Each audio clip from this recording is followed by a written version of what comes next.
there or up north. Not sure where it's at, but all right. So, um, what happened? We're still here, but It's like we're a it's like gluttons for punishment. yeah, right. We're still here. What's going on? But it was funny because I told Alan, I was like, man, all right, I was like, is that not, even though we're not necessarily looking at it, but I was like, is New Year of Trees, is that even biblical? I was like, is that, if you count 50 days back from now, we're looking at like the 17th, which is like a day before Hanukkah. And we were just talking about, getting into it, like what could it be? And then come back Alan next day with a whole list of, everything to look into, dive deep. So it's pretty cool what Alan has to share. So we're going to go into some stuff with Alan, pretty much let him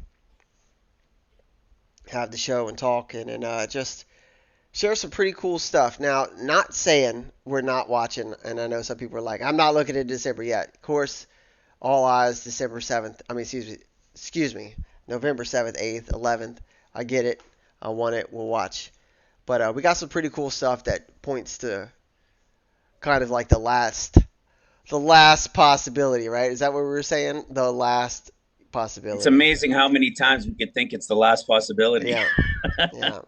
But But it having said that, it in the 70th year, it it has to be. will Yeah, end. exactly.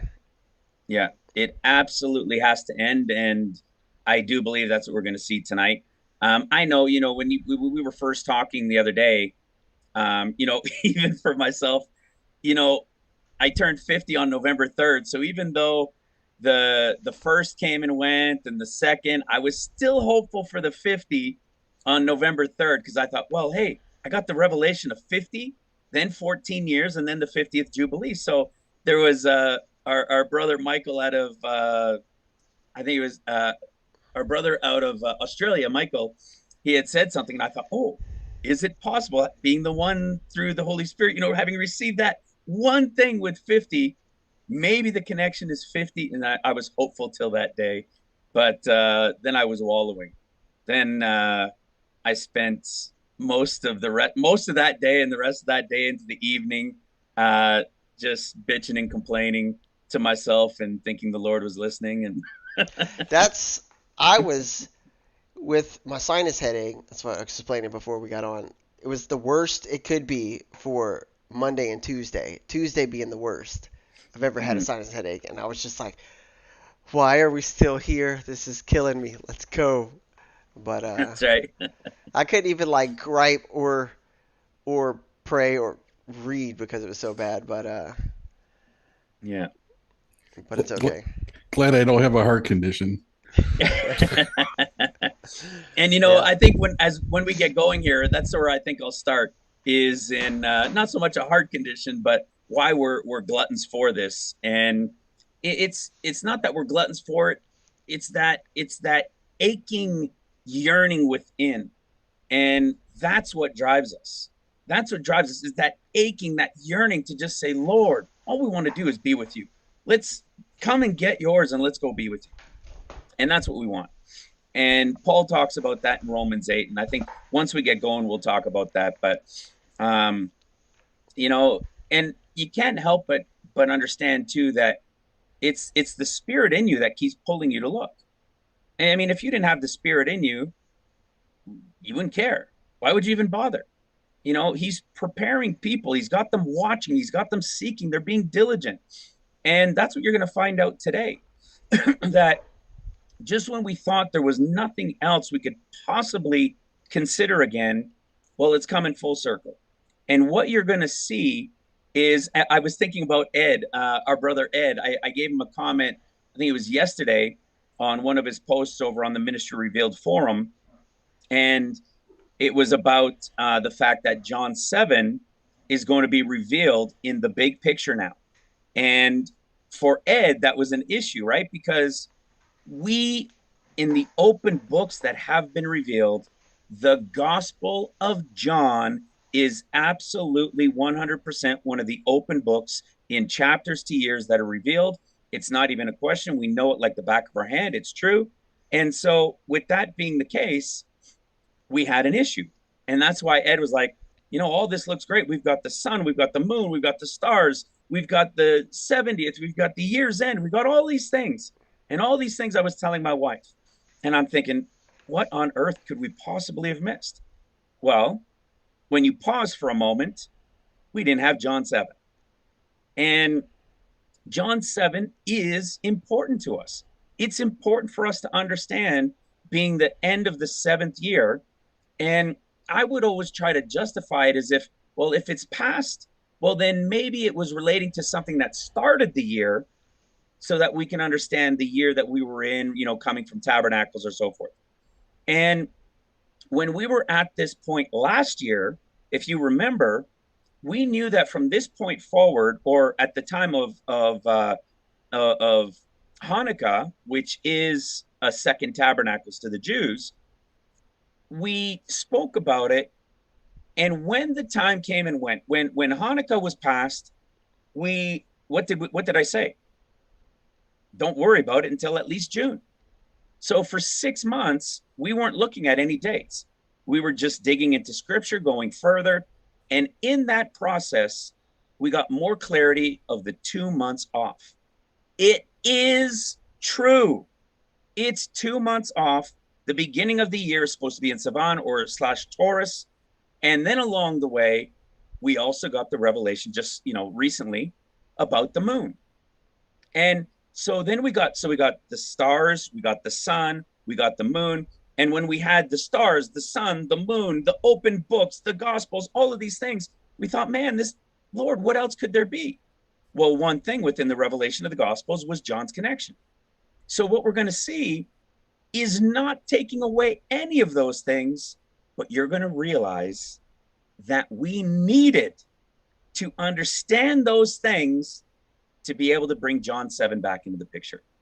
And you're going to see that for the last 7, 8 years, at least, at minimum, it could have never been possible, and it won't be possible for the next several years.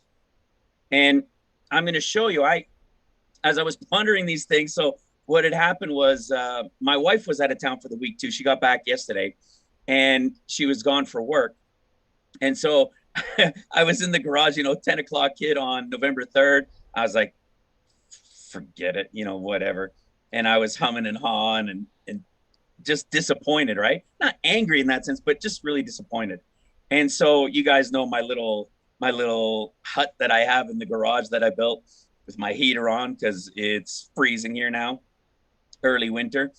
And I was in here for like an hour and a half, just not my computer, nothing like that, and just pondering and complaining and talking to the Lord, just in prayer, and things started coming. And I the first thing that started again was John 7, because my complaint was, Lord, all of these things, right down to the moon at what appeared to be right at the last minute. What on earth could it possibly be? And I was in here for like an hour and a half, and it took like 45 minutes to an hour before I was settling down and I was starting to consider these things. And that's when John 7 came back to my thoughts. And I started considering John 7 again. And as I started looking into John 7 again, and as I started just going through it in my mind, it started to dawn on me. And I said, well, wait a second. Why did Jesus show up in the midst of the Jews' Feast of Tabernacles? First of all, there's only one Jews' Feast of Tabernacles, and it's Hanukkah. But guess what? Do you know why he showed up in the midst of it? We'll see that today. We'll go into that. We'll go into all the details of that, because in no other year for several years past and several years forward will it be possible for him to show up in the midst of it. And why was it important for us this year to also get the understanding of the sun and the moon? Because without it, we would have never truly understood when Christ was born and when John was born. We would have never understood that the summer solstice is John the Baptist's birth, and his circumcision was on the 8th day after the 7 days of Passover. And Jesus was born at tabernacles, true tabernacles, at the winter solstice, the circuit of the sun, and he was circumcised on the 8th day. And those are the two that we have with the circumcision on the 8th day, and they're back to back. One of the mysteries had always been, well, which one do we go with, right? The bride is the John typology in Luke chapter 1. So does the bride represent the 8 days connected to John's portion being in, at the summer solstice time, which is something we were looking at, which was one of the main reasons we didn't look for the last 6 months from December of last year or the start of January. We weren't bothering looking at a specific date time frame until June. And we realized that the Lord wasn't sharing with us that that's when it all starts. He was showing us that that is his start of the year. Now, it's the 15th day. Remember, it's the 15th day of the first month at the solstice, and it's the 15th day of the 7th month at the solstice. And these were things that we needed to understand, but we also needed the moon. There was no way to understand that it was actually the 15th day without understanding how the moon is off every single month and how the Jews compensate for it and how they're either over or they're short every 2 to 3 years. And now we've proven that. So we can show that it's solstice to solstice, unleavened bread to tabernacles, first month to 7th month. And without that, we could not have understood how John 7 connects. So none of those things are thrown away. They all built into the picture. And a lot of these things that we're going to talk about, we've shared last year. That's why we were so committed to it even last year, because we saw this time frame of 50 days. But you know what we recently did? We spoke about the year's end a lot, right? The 4 places the year's end shows up in relation to, like, Exodus 34:22, Psalms 19. And when we taught on this, so when I was recently teaching on this, I was showing how all 4 of the times that it shows up relates to the year's end as the turn of the year. And the reason was because of the 50-day count. Okay, it was because of the 50-day count. But if you remember a video we did like a year and a half or so ago, that was called the one with Tekufa. So the turn of the year, that word in the Hebrew is called Tekufa. And the word Tekufa had what? Do you remember, Mike? Oh, my boom was up. Go ahead. It had 2 spellings. Oh, yeah. One of them means the circuit of the sun, and the other one means a completion of a period of time. 2 of them relate to the circuit of the sun, and 2 of them relate to the 50th day. They weren't all 4 of them relating to the 50th day, but all 4 of them were a year's end. 2 of them were at the turn or the circuit of the sun, and 2 of them are at also a year's end, but it's a completion of a year of not the circuit of the sun, but of a completion of a period of time. And we'll touch on that today too. So it's going to be jam-packed, guys. We've got so much stuff we're going to go into. Hopefully I'll remember most of the things I want to go into, but John 7 will make Ed happy because we're going to see how it's covered. Now, are we going to see everything like perfectly connected? And what I mean by that is when we consider the 50-day count. When you do the 50-day count, it would be like from the very beginning or the day before Hanukkah. And it takes you 50 days to actually, it's not the day before Hanukkah, by the way, Mike. When you do the count properly, when you understand, and I'll show it tonight, you'll see it takes you to the 50th day, which is New Year of Trees. And if you guys remember last year when we spoke on these things, the reason we spoke on these things is because it's exactly 50 days from the beginning of Hanukkah to the New Year of Trees. And the New Year of Trees is a year's end. And so it was exciting for us because the whole Tekufa thing was about the circuit of the sun in 2 places. And the other Tekufa reference was the end of a period of time. Excuse me, a lapse of time. So it was all there, except obviously it wasn't yet the 70th year. And second of all, where Hanukkah was not in the right place yet. I'm going to show you historically when Jesus said those words and did those things in John chapter 7. I'm going to show you the year he did it, and we're going to see if it was the same time. It's so awesome. It's not even kind of close. It's the exact same time, and it only happens this year. So we're going to see this. We're going to see how it counts out, how it plays out. And knowing that we're coming to the tail end of 70 years, like Mike and I were saying the other day, you know, there's a year's end at the Circuit of the Sun, but there's also a year's end in relation to the New Year of Trees. And the New Year of Trees, as we've taught about over the years, is important biblically because we've got it in Luke 13, where it was 3 years and then the fourth for the fig tree. We've got it in Luke 21, where it's the fig tree and all the trees. And of course, we have it in Leviticus 19, when it says, when you plant all manner of trees. So the fact that it's exactly 50 days later, I think is significant. So we'll start looking into those things. Anybody want to say anything? Anybody want to add anything? Any thoughts? Nothing?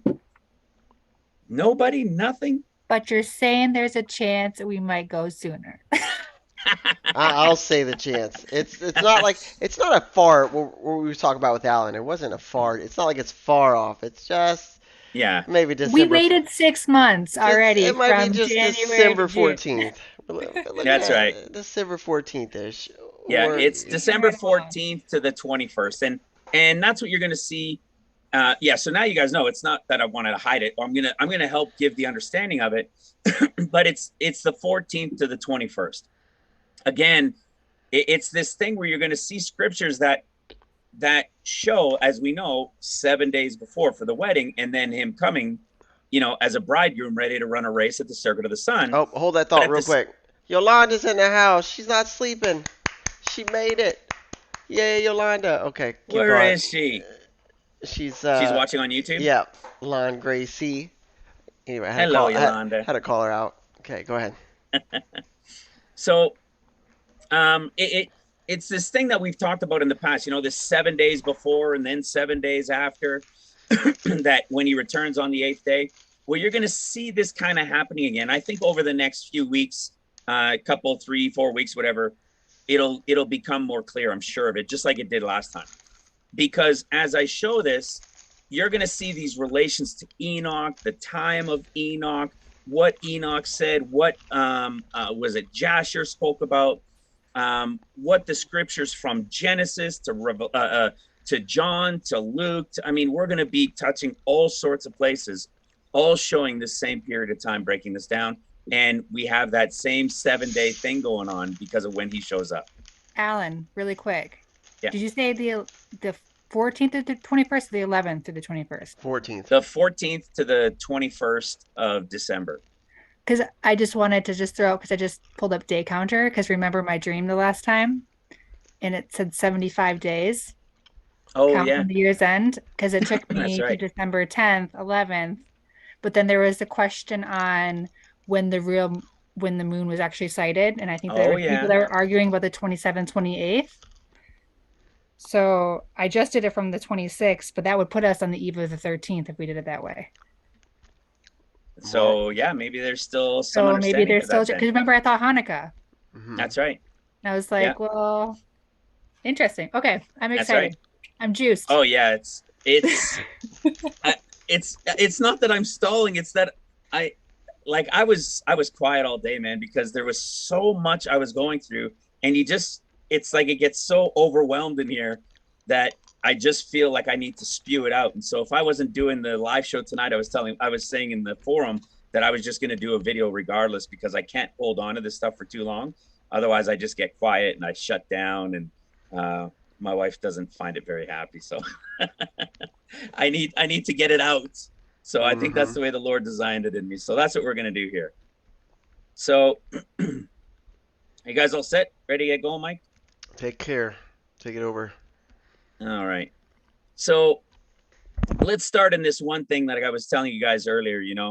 When it comes to, sensing that we're gluttons for punishment, it's us who are making ourselves feel that way. But we know how close we are. We have been given so much revelation of mysteries that there is no doubt. You can't do this, as we've said before, hundreds and thousands of times throughout all of these scriptures and have all of these things line up. The entirety of this was to understand when. The 50 days have never changed. The 40 days of the Son of Man have never changed. The 14 years has never changed. The 50th Jubilee at the end has never changed. The portion for Mark, the portion for Matthew, the beginning part for Luke, the pre, mid, post, the 70 year, none of these things have changed. It has just been understanding where is his timeline.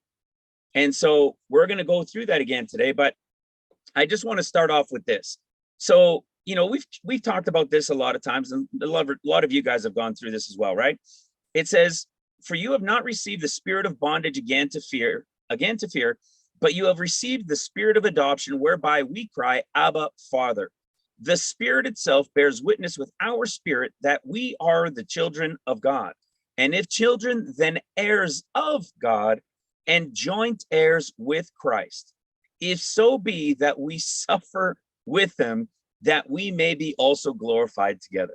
Right? The suffering of this life, the rejection, the rebukes, the ups and downs, the health issues, everything in this life, because it's what? It'll be nothing compared to what's coming, right? For I reckon that the sufferings of this present time are not worthy to be compared with the glory that shall be revealed in us. For the earnest expectation of the creature, we know that's the other group, right? For the earnest expectation of the creature waiteth for the manifestation of the sons of God. For the creature was made subject to vanity, not willingly, but by reason of him who hath subjected the same in hope. Because the creature itself also shall be delivered from the bondage of corruption. This is the Mark group, right? Into the glorious liberty of the children of God. For we know that the whole creation groaneth and travaileth in pain together until now. That's what we're doing, right? We're also groaning as well. And this is us again. It goes back to the children of God, the sons of God. And not only they, but ourselves also, which have the first fruits of the Spirit, even we ourselves groan within ourselves, waiting for the adoption, to wit, the redemption of our body. For we are saved by hope, but hope that is seen is not hope. For man that seeth, why does he hope for? You see, guys, that's what this is all about. In fact, if I was going to do a video like this on my own, I was going to call it something about hope. The strength of hope, or something like that. It's all about hope. Why? Because we haven't seen it yet. But we know it's there, and we're groaning within ourselves as those that are spirit-led, those as the sons of God, right? As co-heirs with Christ, if we continue to watch, if we continue to be diligently seeking him. And that's what we'll continue to do. So as much as we have those times when it goes down, he always brings us back up. As long as we love him, we're seeking him, and we're diligent, praying to him, he'll bring us back up. And that's what this is. That's what this is telling us. This is what we're going through with all of this. You see? But there's something that we have, not because, we're somebody special, but we've been given the open books. There's no other way to explain it. And these were mysteries that have been hidden since the beginning. And so with everything that we had already discussed, and all of these things that have happened, everything that is opened, all the revelations connected, and the recent sun, moon, and stars, and all of these things, it's a process that built on it. And right when we thought we were there at the end, we were missing John 7. And for those who don't know what I mean, why it's important is because we have what's called these chapters to years. And the book of John plays out in a typology within its chapters that have events within them that are prophetic in the is to come. So these are what's called the first 7 years, or what's called the quote unquote easy years, like Jacob. He was so excited, they flew by like days. And he was so excited to get his bride. Well, we've been expectant to be in this 7th year for a long time. But that's because we didn't yet understand where the true 70th year was. And the Jews ended the 7th year at Tishri on the Hebrew calendar, but we know they're 2 months off and then the moon's off. So we're still in it, but we cannot be in it for much longer. And these are the things that we're going to share in this final little bit of time that remains in the 70th year.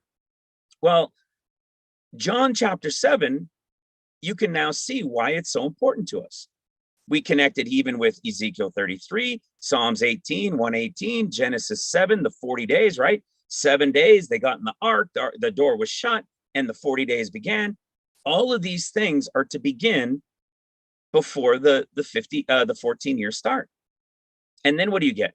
Then you've got the 14 years of which, and this is why I want to show it with John, you'll notice for anybody that's new, in the Synoptic Gospels, in Luke, Mark, and Matthew, the resurrection story takes place in the final chapter of each one. But in John, for some strange reason, the resurrection story is in chapter 20. I remember when I first realized that, and having understood already for a while the 14 years and the big picture of the 21 years, when it dawned on me why the resurrection story was in chapter 20, because it's equivalent to the end of the 13th year of tribulation, 7 of seals, 6 of trumpets before he returns feet down at the end of the 13 years or start of the 14th year. The reason the resurrection story was in John 20 blew us away, because we know what it meant. And we know it's when he returns feet down at the end of that year to the start of the 21st chapter. It's when he returns feet down, the whole world will see him, and he'll deal with everybody in that final year. So it was a really wild story. And we've spent a lot of time really in chapters, well, even 14, 15, 16, 17, 18. And we could see the entire typology within it of Jesus being the vine, right? In chapter 15. He is the vine, and the vine relates to the grapes, and it's talking about the 144,000, and he's going to be their friend. And there's nothing better than a friend lay down his life, because we know something that's going to take place in the 7 years of trumpets, which is to the Matthew portion. And all of it has been laid out, and we have seen the Gospel of John opened in ways that blew us away.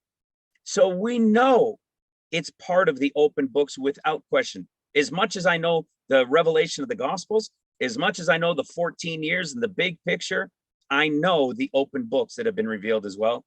And John is one of them. And it's one of the biggest ones, along with like Zechariah. So what was it in relation to the Jews' Feast of Tabernacles? Well, at first, it says that, he was with his brothers. So not his brothers in Christ, but his actual brothers. So it says, and after these things, Jesus walked in Galilee. So remember, he was in Galilee. So he's up, in the northern part. He's not in Judea. And it says, now the Jews' Feast of Tabernacles was at hand. This has always been something that has been picking at our brain. We've done studies on it. We've talked on it. What is the Jews' Feast of Tabernacles? Because clearly it's not the Lord God's Feast of Tabernacles, because it says the Jews' Feast of Tabernacles. If we go to Leviticus 23, we know that it says these are the Lord's feasts. So why would Jesus call them the Jews' Feast of Tabernacles? Okay, so right off the bat, we know that the Jews' Feast of Tabernacles, everybody has done studies on this in the past, relates to Hanukkah. Hanukkah, it's the dedication of the lights. Jesus is the light. He's at the bottom, right? John, remember in John chapter 3, John had to decrease, Christ had to increase. And I talked about this in the last video, where this confusion and this debate as to where John was born compared to where Christ was born has confused people on these two sides for a long time. And we've revealed in the revelation of the sun with the moon how they actually both come together. Some people, and myself included in the past, believe John could have been born at the time of Passover, and then that would have put Christ born at the time of Tabernacles. 6 months apart, you've got 7 days of unleavened bread, and then the 8th day John would have been circumcised. Then you've got Jesus, the 8th day is born, the 8th day is circumcised. That's the bigger, more important one, which is new beginnings at the 8th day of Tabernacles. And it seemed like it was pretty obvious. But then when you get to John chapter 3 and you see about the sun, and you see that John had to decrease and Christ had to increase, well, then you can start to see an argument for John being born at the time of quote unquote where they believe Pentecost was, and you could see Jesus being born in December at the time frame of Hanukkah, because both of them would be at the time frame, in and around the time frame of the circuit of the sun. So that's why there was always these two sides of the story. Well, in the revelation of the stars and the sun being revealed 2 months off in relation to the stars, and the count of the moon always being off, and we can now prove where the moon is supposed to be, well then, with both of those or all of those revelations put together, we were able to bring both sides together and show that it is exactly at the circuit of the sun, in the summer solstice and at the winter solstice, John and Jesus, and that both of them are in fact at Passover and at Tabernacles. So it was a big deal. We needed to understand this, and we've solved another mystery. The Spirit has been leading the entire storyline. And when we look here into Hanukkah, you see what happens is people would just say, well, then was he born at Hanukkah? Or was he born at Christmas? Right? Because it's in the time frame. So people would generally say, well, no, it was Hanukkah. Well, but it wasn't Hanukkah. You see, Hanukkah with the Hebrew calendar is always moving. Why?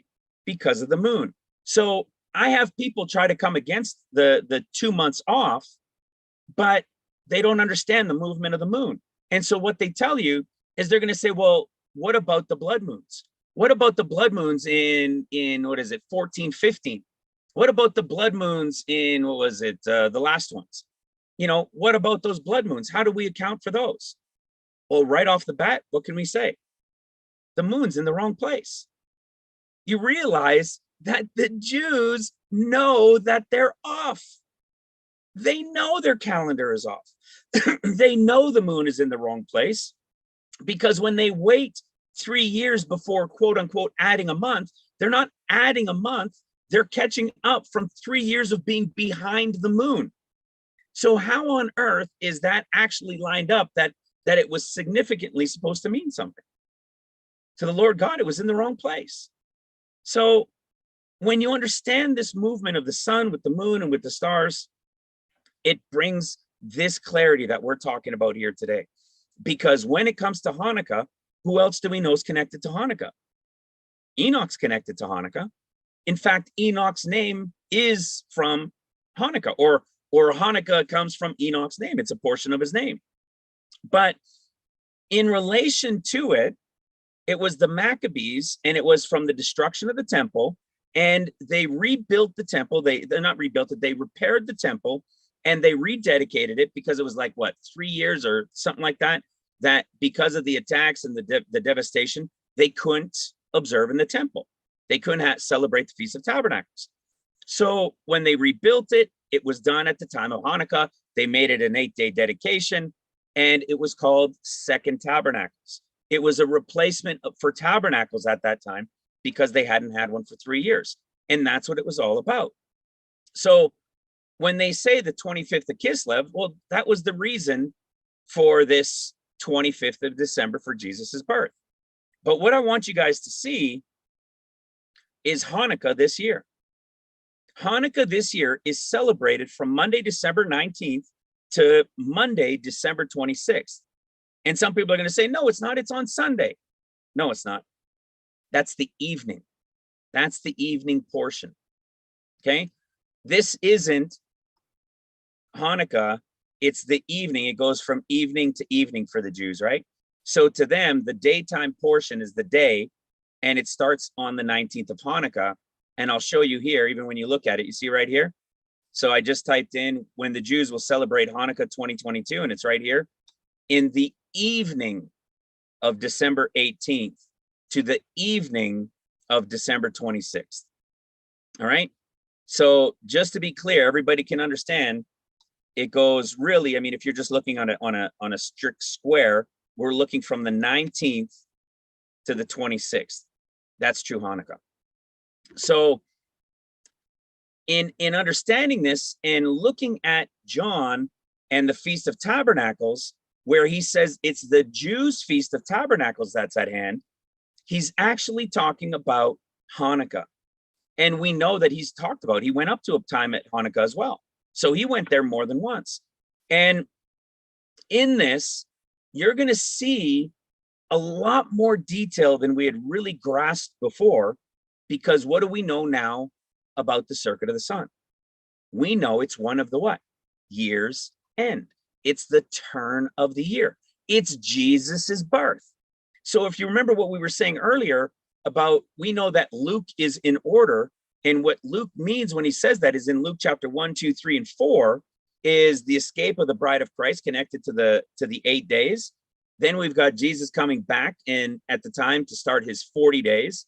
Luke chapter 3 is when he comes at the end of seals, at the end of the 6th year of seals, and it's a time of preparation and establishing. This is important to understand, because I'm going to blow you away later with something that's important to understand, because when Jesus was baptized, John was still around. We've done teachings on this, right? John was still around, and John had to decrease and Christ had to increase. So in Luke chapter 3, which is also the typology of when he comes at the end of the 6th year of seals, and there's that 7th year of seals that takes place before what? Before the first beginning of trumpet starts, and then he's got about 3.5 years of his ministry. That's what it was when he was here the first time. His ministry was officially about 3.5 years, but technically it was really about 4.5 years. And it was the revelation of the end of days that revealed the true understanding that there was this year that was still in the beginning of it. And why? Because John was still around. John had to decrease, Christ had to increase. Did it happen right away? No. We know that John was still around for about 2 months before he was arrested. So Jesus in the wilderness, it was 40 days. Then he starts going to baptize with others, right? And others are baptizing with Jesus. And they give a report to John, and they say, hey, that guy over there that you baptized, he's over there doing it with some other guys. And John says, yeah, that's okay. That's really the one everybody should be going to, right? And then John gets arrested. And when John gets arrested, he's in prison for about 10 months. So you have what? About 2 months and approximately 10 months. He was still on the scene for 1 year before he was beheaded. So as long as John was on the scene in any capacity, because in history, even in other writings, I think it's Josephus and others talk about John in the time he was in prison, there was people going and standing outside the prison constantly every single day, people out there like picketing, and protesting John being in prison. So people were still looking to John. It wasn't until John was all gone that they said, uh-oh, who do we have? Well, John told us this guy. And so everybody started looking to Jesus. It was 1 year. And it's no different than what I'm going to show you with this story. Because in Luke chapter 3, we see that Jesus began to be about 30 when he was baptized. Okay? He began to be about 30. Well, that doesn't mean he was almost 30. That means it's right in the time frame of when he was 30 that he was baptized. The church will tell you, I think, January 6th, they say, was his baptism time. I think it was right. I think it was closer. I think it was during the time of Hanukkah, at the time of his birthday. What do we know about that? Well, we know when we looked at this in the past, how did we establish this chart of counting the Sabbath years, the Shemitah years. We established it first by understanding that there are two sets of 7 years of seals and the 7 years of trumpets left in the end of days before the final Jubilee. And so I went back and I just said 7, 7, 7, 7, 7 to take us all the way back to the time of Christ. When we did that, we also realized that there were 4 years, like Leviticus said, before they can begin to count where the food, where the fruit and so forth for the trees could be theirs to start taking from. And Israel came into the land in 1948. And what happened? It wasn't until after the 4th year and the start of the 5th year that they started a new Shemitah cycle. We'll come say hello. Oh, thanks, man. My coffee. So again, not only did it line up with the 14 years, with the 7 that were left, it revealed the 4 years of Leviticus before the new cycle started for themselves. So in this new cycle, we count 1, 2, 3, 4, 5, 6, 7. We go all the way to 70, and look at where it is, exactly where we are. So again, this is why we've been harping. We know that we're in the 70th year, but we followed it all the way back. And our brother Ivan did this for me because I am not an Excel person. I am just a scripture person, man. That's all. So when we followed it all the way back, we found out his birth, when he was conceived. And what did we find? That when Jesus began to be about 30, which is exactly what we read about in Luke chapter 3, when Jesus was baptized, you see this goes from Tabernacles. So where does this really go? Where does the count of the year really go from? Well, it would be from Tabernacles of 28 AD to Tabernacles of 29 AD. Well, when was he born? At True Tabernacles at the circuit of the sun, which is the winter solstice. And he began to be what? 30. So in 28 AD, he began to be 30. How were we able to prove it? Well, not only just by following the 7s, the Shemitahs going back, we were able to prove it by Luke chapter 3. Because in Luke chapter 3, it said it was the 15th year of Tiberius Caesar. And the 15th year of Tiberius Caesar, we can prove was 28 AD. And how do you prove it? Because coins of Tiberius Caesar with his wife on them, that he had minted for his wife, were minted in the 16th year of Tiberius Caesar in 29 AD. So if it was 29 AD, it was the 16th year of Tiberius Caesar.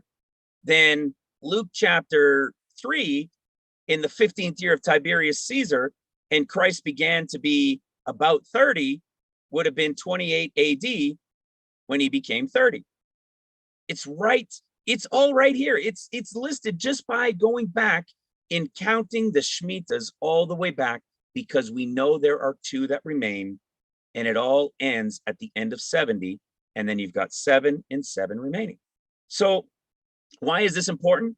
Well, you're going to find out, because this goes from Tabernacles to Tabernacles, okay? Or you can say from winter solstice to winter solstice. So 1 year later,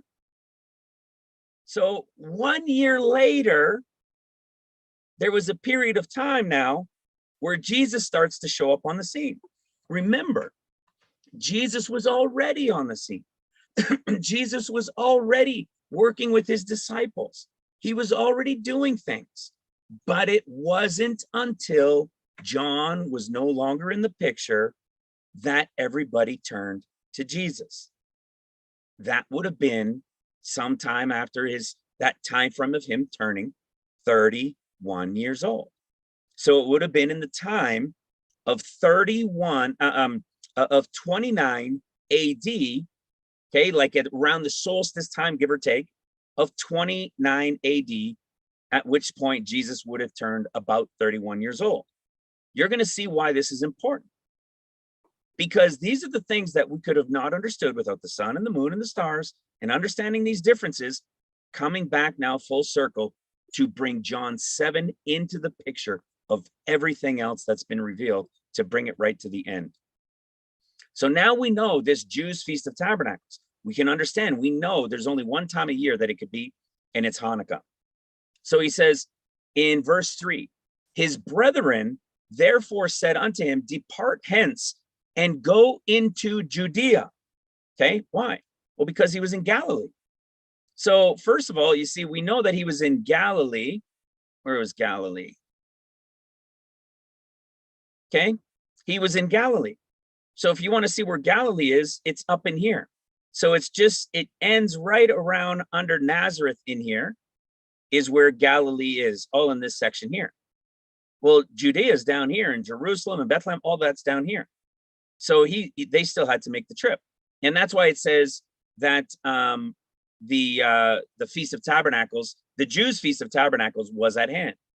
And so they go on to say that and go into Judea, that thy disciples also may see the works that thou doest. So it's almost like nobody had really seen who he was yet. They've heard things about him, but nobody has really seen anything that he's done yet. It's kind of interesting because obviously, I mean, all the way back at the beginning of John, or early in John, when he was baptized, he was doing things. He had disciples, but here he's still not hanging out with them. It's like he was gone. He was up in Galilee doing his own thing for a bit. He was doing some things, but the world never knew who he was yet. So his brothers are telling him, hey, why don't you go show yourself now? Let them see the works that you do. And in John 7, verse 4, it says, for there is no man that doeth anything in secret. So these are his brothers telling him, hey, you're doing all these things in secret. What are you doing all these things in secret for? You need to be showing yourself openly. So again, more evidence that it wasn't yet being made known everywhere. Why? Because to this point, John had been still around. Now he had to start making himself known. And it says, that doeth anything in secret, and he himself seeketh to be known openly. If thou do these things, show thyself to the world. Again, proving prior to this, he wasn't making himself known everywhere. It was still in secret. What does he tell us about in secret? No man does anything in secret, right? You light a candle. If he's the light, what is he doing these things in secret for? He has to now present himself as the light of the world. And we see that kind of conversation even with this word where he's in secret. We see this like in Luke 11. And where do we see it? It's directly tied into the story of Jonah. When he said he's going to be as Jonah was, which was a 40-day warning to them, the very next thing we see is the light in you. And he says, you don't stick it in a secret place, right? See, you don't conceal it. See, same word. You don't conceal it and put it in a hidden place. You got to bring the light for everyone to see it. Well, he was still doing these things in secret, and his brothers are telling him, hey, it's time to let the whole world see it. When's the connection? 40 days. There it is again, connected to 40 days. Go back to John 7 and continue in verse 5, and it says, for neither did his brethren believe him. Okay, because his brothers still didn't believe him either. Then Jesus said unto them, my time is not yet come, but your time is always ready. The world cannot hate you, but me it hates, because I testify of it, that the works thereof are evil. Go ye up unto this feast, okay, unto this feast. I go not up yet unto this feast, for my time is not yet full come. Okay, so his time is not yet fully finished. The period for him to go isn't complete. And what do we have to remember about this? Prophetic.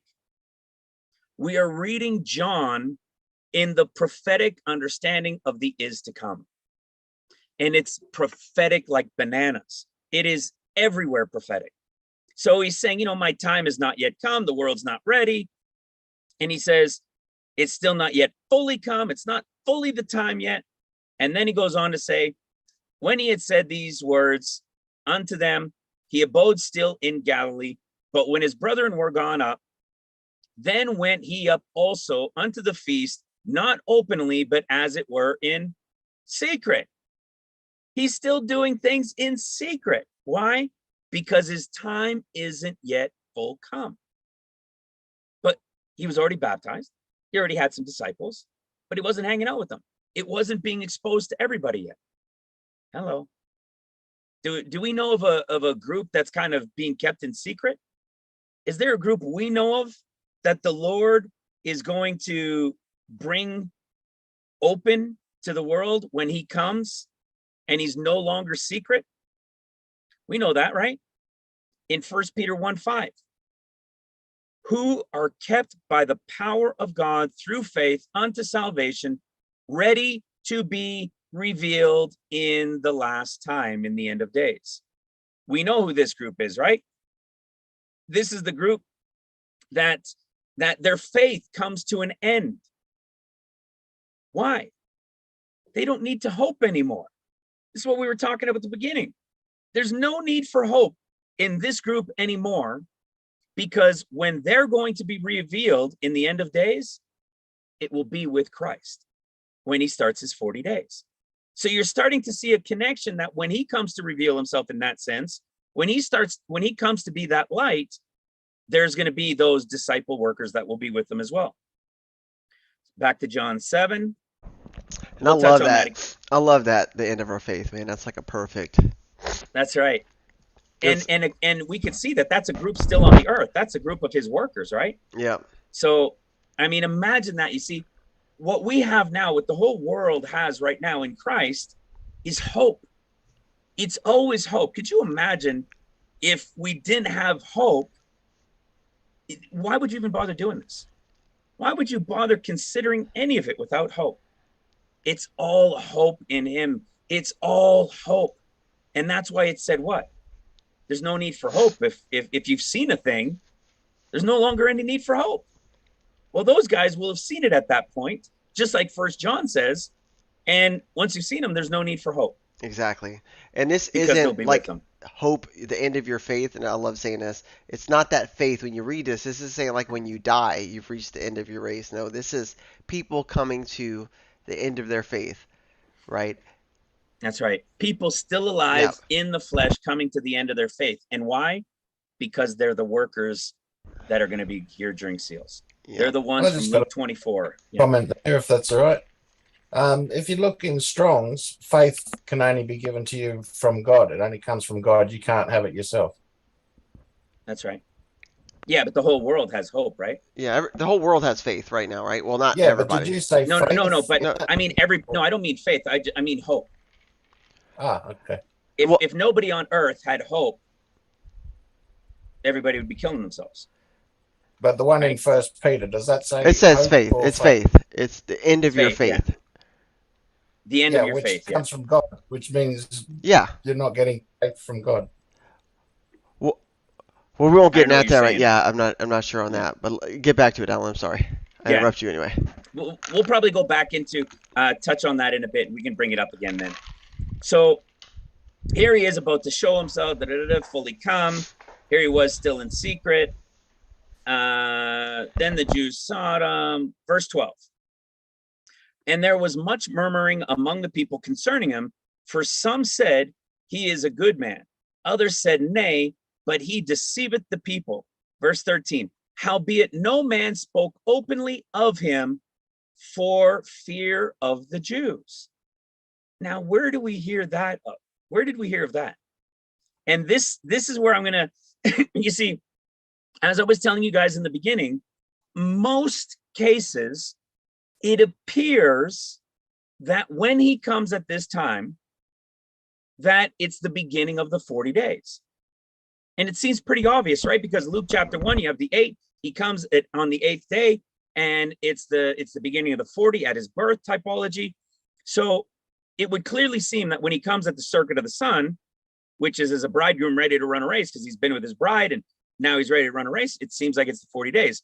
But what I'm going to show you here is it kind of seems like maybe it's even the beginning of 50. So I'm not going to split hairs on it, but I do want to bring it to your attention. And where we see it is in John chapter 20. Because as you guys know, for those that are newer, in John chapter 20, I just explained how it was like the end of the 13th year of trumpets, of tribulation, but it also plays a storyline that starts the 50 days. So it starts the 50 in John 20, it goes into Luke 24, and then it goes into Acts chapter 1 and 2 and so forth. And so what do we see here when he shows up to the disciples? In John 20, verse 19, it says, then the same day at evening. So this is the evening of day 1 of 50, being the first day of the week, when the doors were shut, where the disciples were assembled for fear of the Jews. So when I saw that, I was like, it seems like it's the beginning of 50. But again, I'm just saying this as a side note, because we're not going to have complete clarity yet as to whether it's the beginning of 50 or the beginning of 40, which is the 8th day after the wedding. I still believe it's the 8th day after the wedding, and that was just a close comparison, but it's open. And that's why I say from the 14th to the 21st, the time frame of the escape of December. So let's keep going and see what it says. Verse 14, now about the midst of the feast, Jesus went up into the temple and taught. And the Jews marveled, saying, how knoweth this man the letters, having never learned? So where did he show up? He showed up in the midst of the feast. So this would be approximately how much later from when he was baptized? Give or take about a year, right? It was about a year, because he was baptized. John was on the scene, so he was still doing things quietly and in secret, but there was some word out about who he was and these things that he was doing, but he had not yet made himself revealed to the world. He still didn't let his light shine because John was still around. Now John is gone. This is that typology. John is gone. And now he's about to go and make himself known to the world. But we know also, as we're going to read in a little bit, he tells them he's only going to be here a short time. And what he does and why they're against him was because of one thing that he did. One thing. One thing. Why would it only be one thing? If he was around for a while already doing all these things, why is it only one thing? You're going to see, because it perfectly lines up with everything we're talking about. So first of all, he shows up in the midst of the Jews' Feast of Tabernacles. So he's showing up in the midst of Hanukkah. Well, look at this. In December 2022, where's the midst of Hanukkah? Winter solstice. Winter solstice. The winter solstice. Do you know, watch this. Let's go to 2021. We were looking at it last year, but guess what? Where was the midst of the winter solstice? Was down here. It wasn't even in it. What about 2020? I won't go into all the years, but what about 2020? Nope. It's over here. Nope, you have to go into 116 different years. Yeah. You have to go into a lot of years to actually get in the midst, because the word midst does mean middle, and it does mean middle. However, in John 7, it said about the middle. All right. So it said about the midst, which is the middle, be halfway over. Wasn't that kind of funny too? Because what is halfway over? The circuit of the sun. Hello. It could only happen in the year that Hanukkah has the circuit of the sun in the midst of it. So now he would be turning what? Well, now he's coming to reveal himself to the world. As that light, yeah. As the light, he's coming to reveal himself to the world. At the darkest point of the year.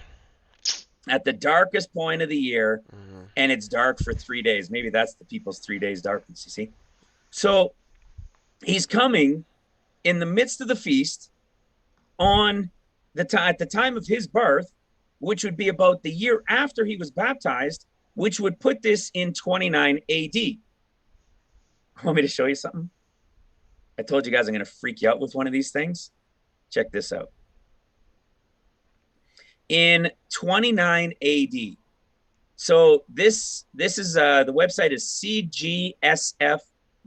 I've used it over the years, and it converts the Gregorian and the Hebrew dates, and they can go back all of them. You know, sometimes if you use HeebCal or some of those, it doesn't have the adjustment for the 10 days and all that stuff and the changes. This one has it all. It's all computer generated, all instantly done. So this is 29 AD. This is one of the thoughts that I had when I was starting to put this together and starting to grasp it on the evening of the 3rd. And I said, wait a second. I wonder if I go back and check those dates between 28 and 30, 31, maybe that's a little bit too late, but 28, 29, 30 AD, and see where Hanukkah was, to see when Jesus actually said it. Well, I showed you in the beginning, when you followed the chart of the Sabbaths, we saw that it was the time frame of when he turned 30, which was 28 AD. So 1 year later, now John's dead, and Jesus is turning 31, which is at the circuit of the sun, and he's now coming to make himself known, which we know is connected to his birth, which is Luke chapter 2, the beginning of the 40 days. So what do you think it was in 29 AD when he, quote unquote, officially begins his ministry after the 1 year? Check it out. The Feast of Dedication, Hanukkah, was December 19th to the 26th in 29 AD.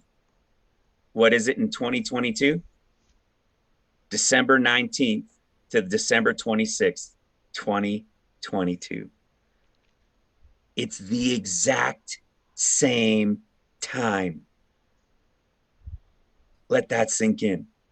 It's the exact same time. So when he showed up in the midst of the Jews' Feast of Tabernacles in 29 AD, he showed up at the solstice. Now, why do you think he showed up in the midst? Because it was Hanukkah? Because it was Hanukkah? No, because it was Tabernacles. Remember, this is the beginning of Tabernacles. This is the 15th day of the 7th month. He showed up 1 year later from his baptism. John is dead. It's his birth, and it's actually true Hanukkah. And in 29 AD and in 2022, they're the exact same days of the week. That's awesome. That is awesome. Now, what about this word for Hanukkah? Let's go spend, we'll come back. We're going to spend more time in here as well.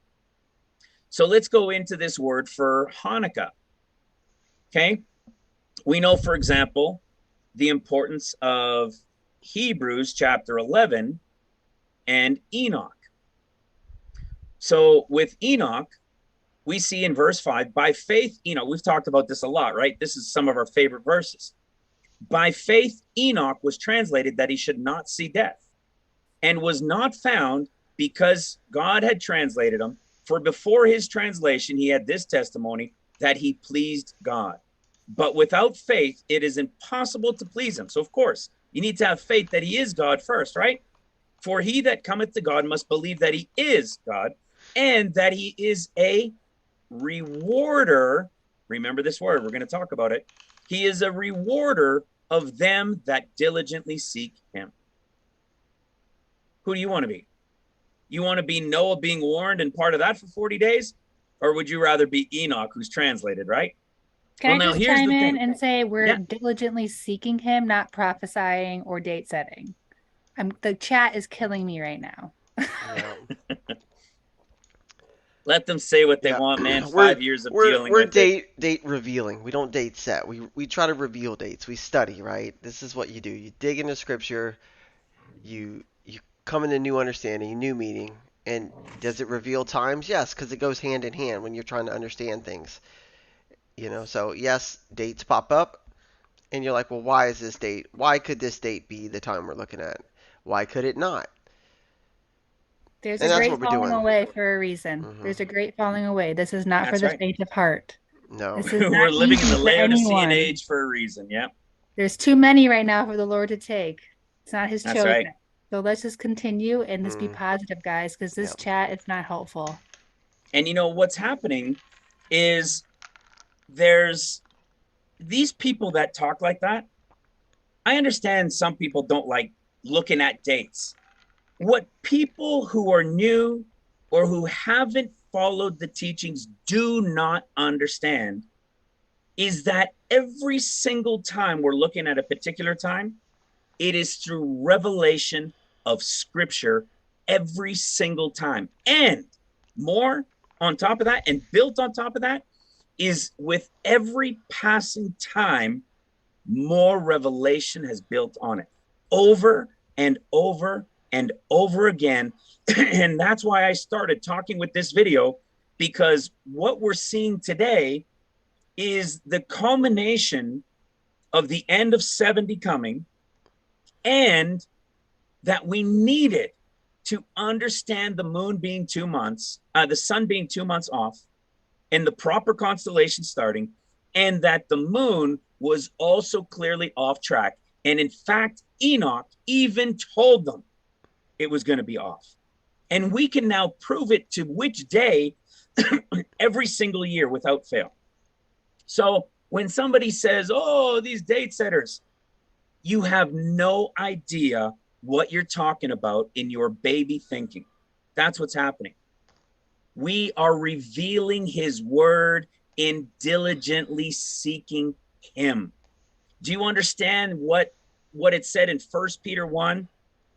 It said that the prophets, not that we're prophets, but that the prophets diligently sought the time that would be revealed when Christ came and that salvation would be brought. What are you going to say to them? They were a bunch of date setters trying to understand when Christ was going to show up. It's kid thinking. It's baby talk. Go back to drinking milk. Maybe you're not ready. That's not what we're doing here. We are in scripture. We are in the sun, the moon, the stars, which are his handiwork. And it is all revealed by his word. 5 years of building and building and building and building. And have we thrown away a bunch of stuff? Nope. We've just missed dates. Why did we miss dates? Because we were trying to understand where his 70th year was. And now in his 70th year, being able to prove we're in his 70th year, we've been trying to understand where. Sure, could you just continue to live your life in Christ and do the things that you're supposed to be doing and diligently seek him without understanding prophecy as it's been revealed here? Of course you can. I believe 144 million people are about to vanish. Do all 144 million people understand prophecy as it's truly to be understood? No. Well, then stay in your lane. This is our lane. This is, if you don't like it, leave. We are revealing his revelation for the time to come. That's what's going on. And Jesus Also, rebuked go ahead, Jesus rebuked Brian. him for not knowing the time of his visitation too, in Luke 19:40, I believe. That's right. Or even, what does he tell them in Luke chapter 12? Let's come back to Hebrews in a second. Let's just go to Luke chapter 12 real quick and see what he tells those people who don't watch. Okay, we know this, let your loins be girded about when you will return from the wedding. Of course, that's because he's gone for 7 days and then he's going to come back on the 8th. Blessed are those servants whom the Lord, when he cometh, shall find watching, and make them to sit down to eat, and will come forth and serve them.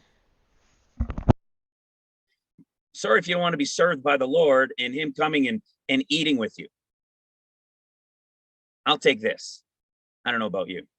Well, also talks See, about like the army of the 3,000 or the 4,000. I can't remember, but how they had to dwindle it all the way down to 300, just that's right. showing Yeah, that it's not only the Lord's timing, it's the Lord's count, not even on the days, but his count of his chosen. that's right. There's a time and That's right. season for everyone, and there's a And falling away. that's right. And there are different parts to the body. This is a part of the body here in this ministry, in these ministries, and what we're doing. And some people just don't get it.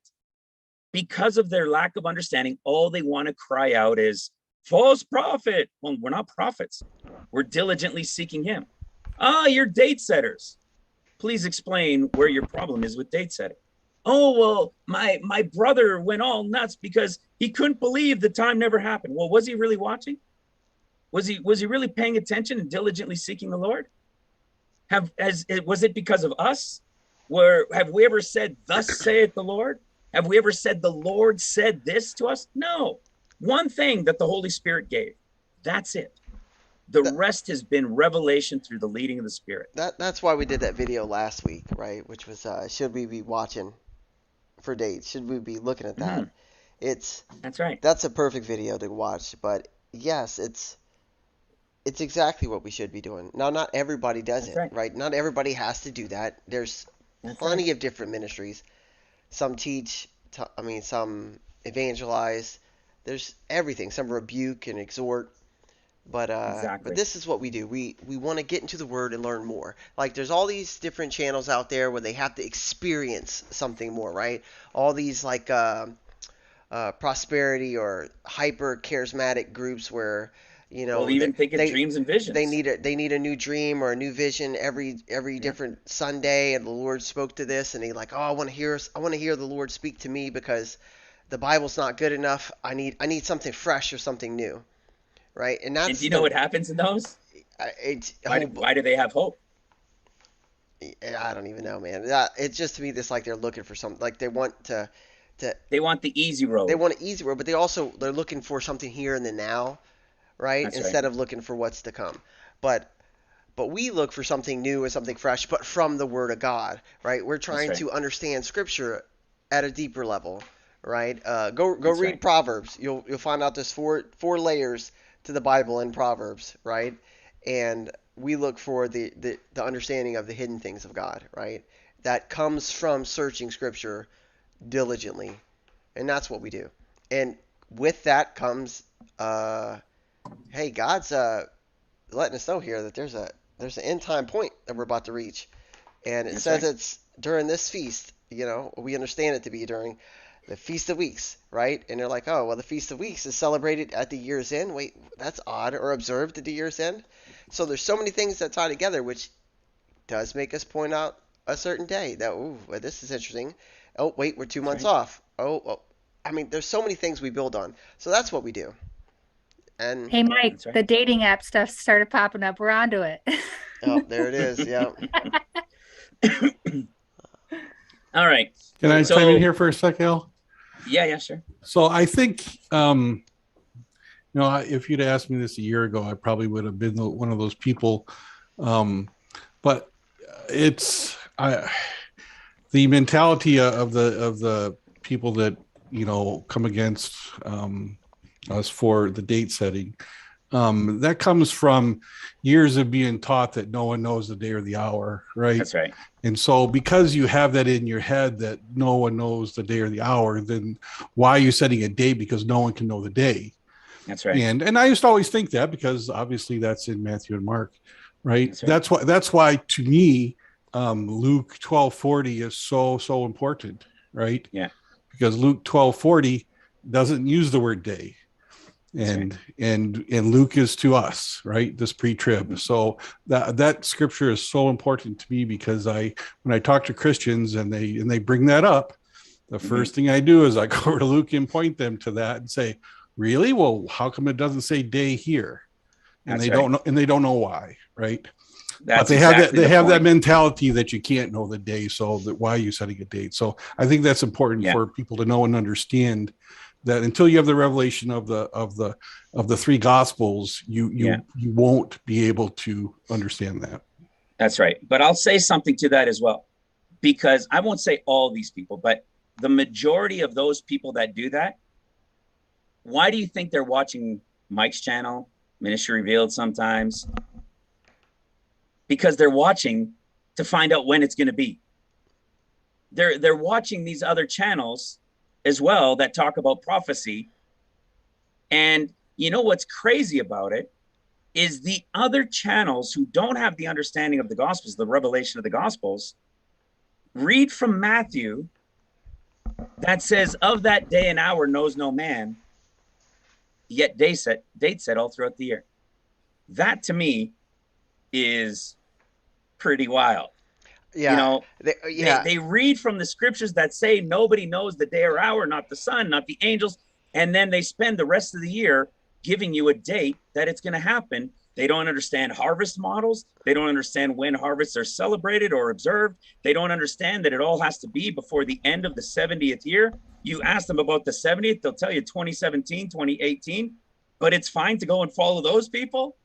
Give me a break. And But Matthew 24, First with a grain of Thessalonians salt, 4. because they don't know this, right? Yeah, yeah. It is talking about post-trib. That's the funny thing too. What they use for the pre-trib is post-trib. Yeah.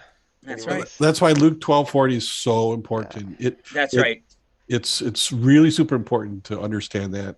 And there's 4 times where the Lord talks about that, 2 in Matthew, 1 in Mark, and 1 in Luke. And so until you understand what those 4 differences are because of the 3 gospels, you get yourself in trouble. That's right. And that's what we're trying to say, right? Sometimes you have to make a stand. You have to be bold about these things, because people will they'll just come and just be bullies. So you can make a stand when you understand.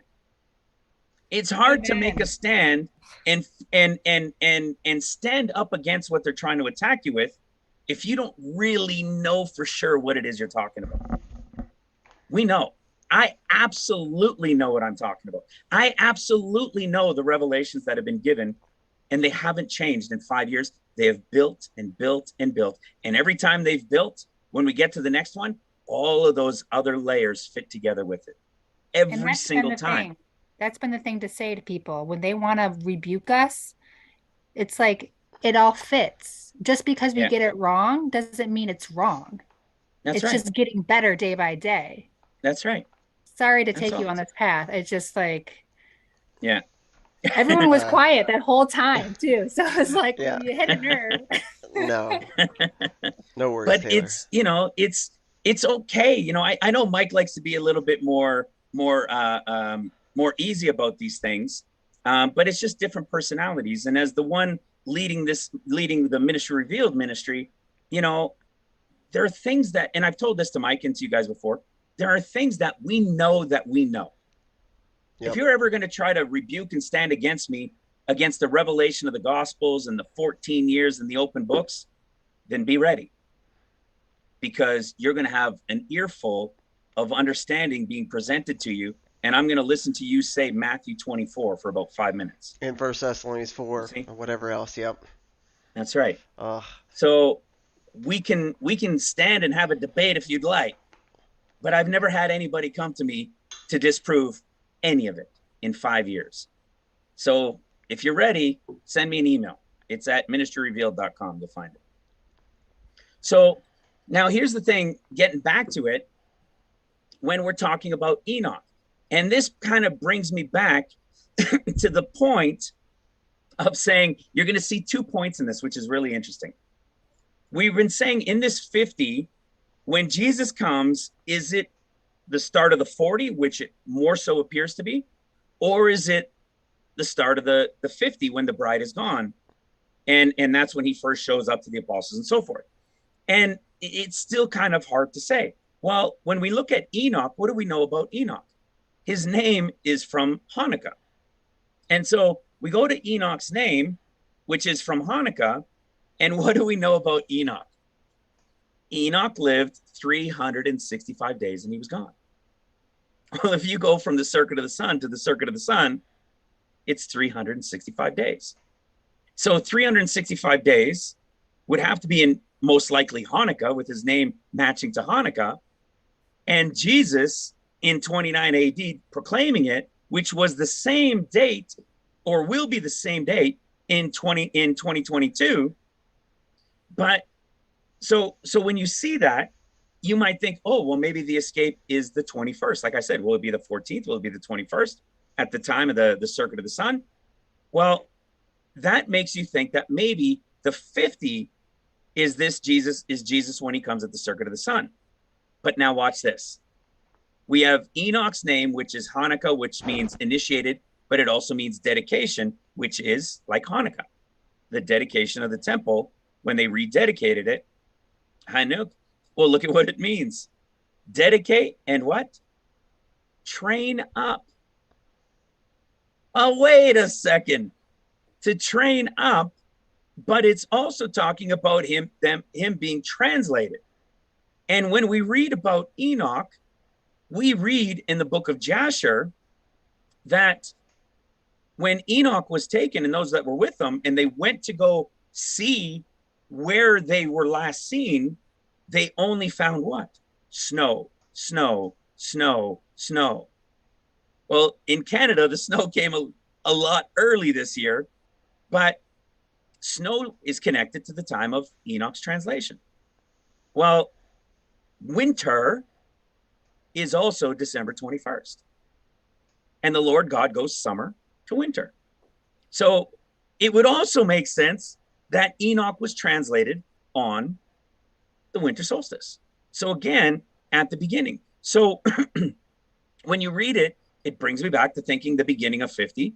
Yet in other places, it makes me think of after the wedding, after 7 days, like we saw in Luke 12, which is to the 8th day when he returns, which it kind of also appears it could be, because what do we know from the bride group?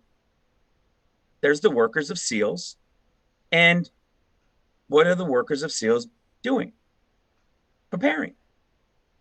They're trained up. They're being trained. They're being prepared so that when the Lord comes after the wedding, like we read in Luke 12, and he knocks, they'll be ready and they'll open right away. And what does he do to them? He opens their understanding. And what do we know in 1 John 1? They will no longer need to ask anybody. Nobody will need to teach them anything because they will know. What does that all line up with? People being trained. So here we are again. Is it the beginning of 50 or is it after 7 on the 8th day? So this is what we're seeing here with the name of Enoch being Hanukkah as well. And that Enoch was taken on the 365 years. He lived 365 years, which are definitely a prophetic typology that'll play out as days. And the circuit of the sun would be a 365-year time frame. So I thought that was a good piece to share in there as well in relation to the 365. And in relation to Enoch. I think I had other stuff I wanted to show with Enoch. I'm a little confused here, though. How are you getting now to the beginning of the 50 days being December 14th? The 50 days being December 14th? Yeah, you're saying 14th to 21st, right? Yeah, because when Jesus comes, he starts his 40 days, right? So Jesus is showing up in John chapter 7 before the 14 years. He shows up in John chapter 7 and he's coming to what? Make himself known to the world. You know, he's not going in secret anymore. He's coming to shine the light. When he comes to shine the light, he's coming to start his 40 days. So what do we know about the 21st at the circuit of the sun? It's when he was born. When was he born? At the beginning of Tabernacles. So in virtually every case, him coming on the 21st at the circuit of the sun, at the solstice, is him coming at his birthday. And why is it important for us? Because of what we were talking about and we've taught in Luke chapter 1, 2, 3, 4. Luke chapter 1 is the escape connection. Luke chapter 2 is his 40 days. Luke chapter 3 is the typology when he comes at the end of 6 years of seals. And Luke chapter 4 is when he comes after the 6th year of trumpets. So when we come to Luke chapter 1, and we know the typology of John, and John is the spirit-filled one, like those who are witnesses, as John was a witness and so forth, spirit filled. The bride is spirit filled. They're the ones going to the third heaven, being taken first. And we see John is born, and then you've got the 8th day of his circumcision. We go to Luke chapter 2, and in Luke chapter 2, we have the birth of Jesus. So what do we have? We have the 7th, then the 8th day. We go to Luke chapter 2, and the 40 days begin. And what's the story about? It's the same type of story that we had from John chapter 20. It's the beginning of the 50 days. He breathes on them.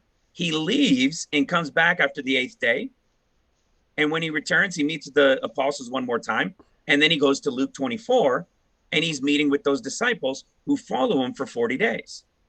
And then it goes to, of course, the last 3 days to the Holy Ghost.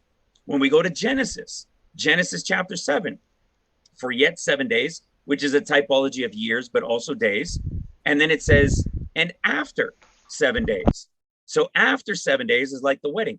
After the 7 days, which means on the 8th day is again. On the 8th day, the door is shut and the 40 days begin. So this pattern is repeating over and over. So the question is, when Jesus is coming here on the 21st, is he coming on his birthday, which it is, and starting his 40 days? And if he is, then the 7 days earlier is the escape of the wedding. Right. The reason I bring it up was because in the past, what you've done was you had some date, and then you would go back 50 days from that date. And that date was a significant date, and that's why we subtracted the 50. But now you're not doing that, right? I'm not doing that. And that's why I don't know if I mentioned it off camera before we started, or if I mentioned near the beginning, that what we're going to see in this is the connection then to getting to the New Year of Trees, right? So what you find out is that if you count starting 1, 2, 3, 4, 5, and so forth, from the 19th of December to the 6th of February is 50 days. And so, I was thinking, let me just look at something real quick. And so, you know what I'll say, since we're in it right now, this is, of course, the 50 days. And this is what we were talking about last year. Now, the question is, and it's a valid point that you were making, and this is why I brought it up at the beginning. If this is the count, which it is, because it is the circuit of the sun, it is his birth. So if we're looking at his birth, and the birth is the beginning of his 40 days, what do we know about these 40 days? Well, we also know it's tabernacles. So after the 7 days, on the 8th day is the time of his circumcision, and you got the other, 33 or whatever days it is, right? So it's connected to his birth. Well, what are some of the things, excuse me, that we know happens before his 40 days? Luke chapter 1, right? The 7th to the 8th day related to the wedding. Luke chapter 12 that says, Lord, when he returns from the wedding. We also have an important one to always remember, excuse me, because it's crystal clear in Isaiah 9, a light affliction that comes to the northern part of Israel. And after that light affliction, what happens? A great light comes in the darkness. So the great light comes in the darkness, and what are we told? For unto us a child is born. And he comes before what? The attack of Syria, which is the one at the 50th day at a year's end. Excuse me. So we can see that Jesus, as the Son of Man, being born, like Luke chapter 2, is connected to the beginning of the 40 days. And you know what? This is all of Isaiah 9 here is such a big deal to us. But you want to talk about a clue. That's why I have it highlighted in red. It's saying, for unto us a child is born. So if we had understood this earlier, which we didn't back in June, if we had seen this and understood this, we could have said, well, wait a second, we can't be looking for John's birth. We should be looking for the time of Jesus's birth. Because the time of his birth, which is connected to the 40 days at the time of his birth, comes after the first attack and before the second attack. So again, this is telling us that Jesus comes at the time of his birth after the first attack. So again, that puts the 50 days, the way we've understood it, coming back from the wedding, that if the bride escapes in this time frame, and that's the 7 days, and then he returns on the 8th day, this is why I'm saying the 14th. However, the issue in this is that if it's the 14th and you count 50 days to the New Year of Trees, well, it doesn't add up, right? Well, another thing doesn't add up. The other thing is, if you want to say that this is the beginning of the 50 when he comes as the Son of Man, and in the portion of John chapter 20, when he comes at the beginning of 50 and he breathes on the apostles and then leaves for the 7, returning on the 8th day, if that's it, well, it still doesn't line up with the count to the Festival of Trees. And this is why I was saying at the beginning, I believe more clarity is going to come over the next couple, 3-4 weeks, or whatever the case may be. We're going to get more and more clarity on this. And don't forget, this is something we have understood now for a long time, that this 7 to the 8th day, how does it play out within the 50? And so without being so technical, without just bogging myself down with saying, this is the escape day. No, this is the escape day. Or maybe, no, this is the escape day. I just said, forget it. From here to here is our escape day. Somewhere within this time frame is our escape day. I am more prone to believe it is this one, because in all of these places, Genesis 7, Luke chapter 1, Isaiah chapter 9, Luke chapter 9, in all of these places and in many more, Jesus's birth at the beginning of Tabernacles is connected to the 40 days starting. And just like Luke chapter 9 in verse 28, and it came to pass about in 8 days after these sayings. What were the sayings before it? That one place where the word company is used, which means those who get to recline at the upper room in the wedding. You see, very, very important to understand. So if this is his birth, I have so much trouble trying to believe this is the beginning of the 50. But again, in both cases, none of them equal the exact 50-day count. So there might be something more to the fact that Jesus was saying, look, they went up to this Jews' Feast of Tabernacles, and then he went up in secret. Now, if he goes up in secret, but he doesn't reveal himself till his birthday at True Tabernacles, the issue that I have, and it might just be that it's a typology, is that, okay, then this is the week of the wedding. But then why would he be here on the earth beginning his 40 days at that time? Because all of these things are telling us the 40 days connected to the period of his birth. So this is why I still have a tricky time trying to understand which day within this time, and which is why I say I'm not going to worry about it. It's within this period. So those are the things that we're talking about here in relation to seeing that timing. And this right here is another terrific example to show that at the time of his birth, when he comes, when he's now going to make himself known as the Son of Man, in that sense, as the Son of Man. And people, remember, people don't even know who he is. Some people say, oh, he's the Christ. Some people say he's a prophet. Some people say he's a liar. You see, there will be people who come to believe in him. And you're going to see these exact same things spoken about in John chapter 7. So we're seeing these connections, as I said, again, with Enoch and the 365. And Enoch, we know we want to be like the 11, like Enoch in Hebrews 11, being translated, and they're taken out. And it was at the time of snow, which connects to winter. I mean, all of these things are there connected to the 21st. But it seems more so that it's connected maybe to the group of workers in relation to being trained up. So it's in that time frame of these two places. And like I said, before we go back to John chapter 7,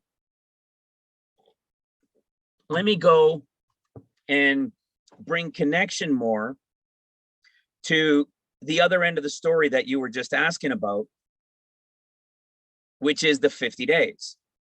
Because the 50 days from the beginning of the Jews' Feast of Tabernacles of Hanukkah, the beginning of the 50 brings us to the 50th day, which is the new year of trees.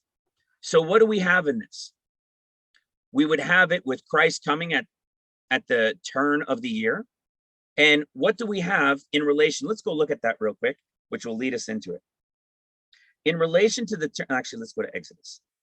In relation to the turn of the year, we know this very well. Exodus 34:22, that it says, and thou shalt observe the feast of weeks, of the first fruits of the wheat harvest, and the feast of ingathering at the year's end. This is important for us to understand. You see, the feast of ingathering is tabernacles. So it's going to be observed at the year's end at the true Feast of Tabernacles. Well, what would that be? December 21st. So now we're seeing that it's going to be observed at the Feast of Tabernacles. Well, which portion of this first fruits is this talking about? I believe it's the workers.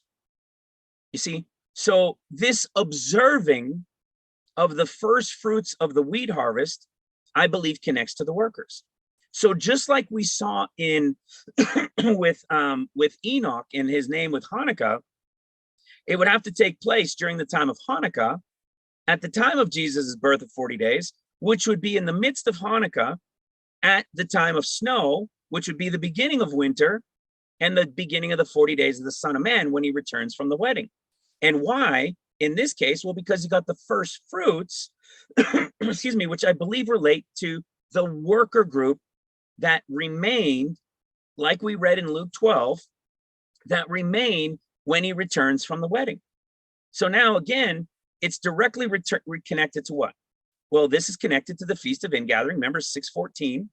And isn't it interesting that it's 6 months and 14 days, which is the 14th day of the 7th month, which is the year's end, right? That day before, and then the circuit of the sun. So watch this. It has two meanings, right? We did a teaching on this. Tekufa or tekufa and tekufa. They look like they're the same, but there's a difference within them. And we've done a teaching on this in the past. And this is what I was saying at the beginning, that in the recent videos, when we were looking at it going to just the circuit of the sun, I was able to show that all 4 places where this word is used equaled the 50th day. Well, why was I able to show that it equaled 50 days?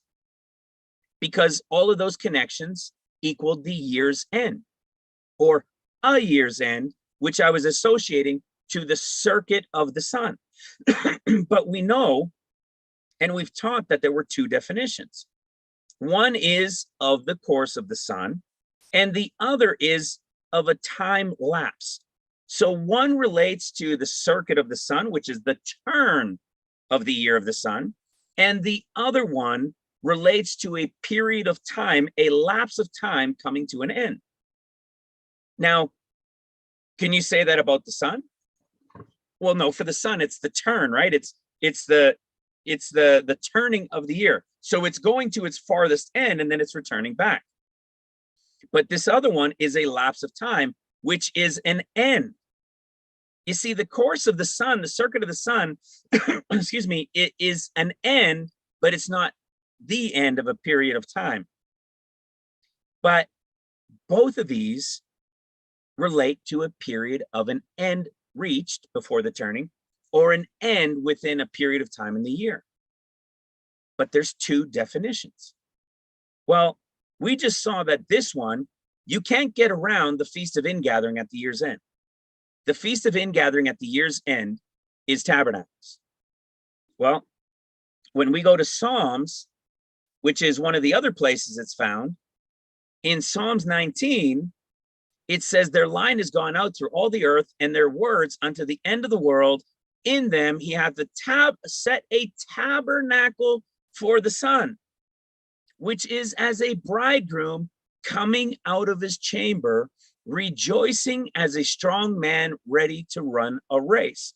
His going forth is from one end of heaven, and his circuit, there it is, unto the ends of it.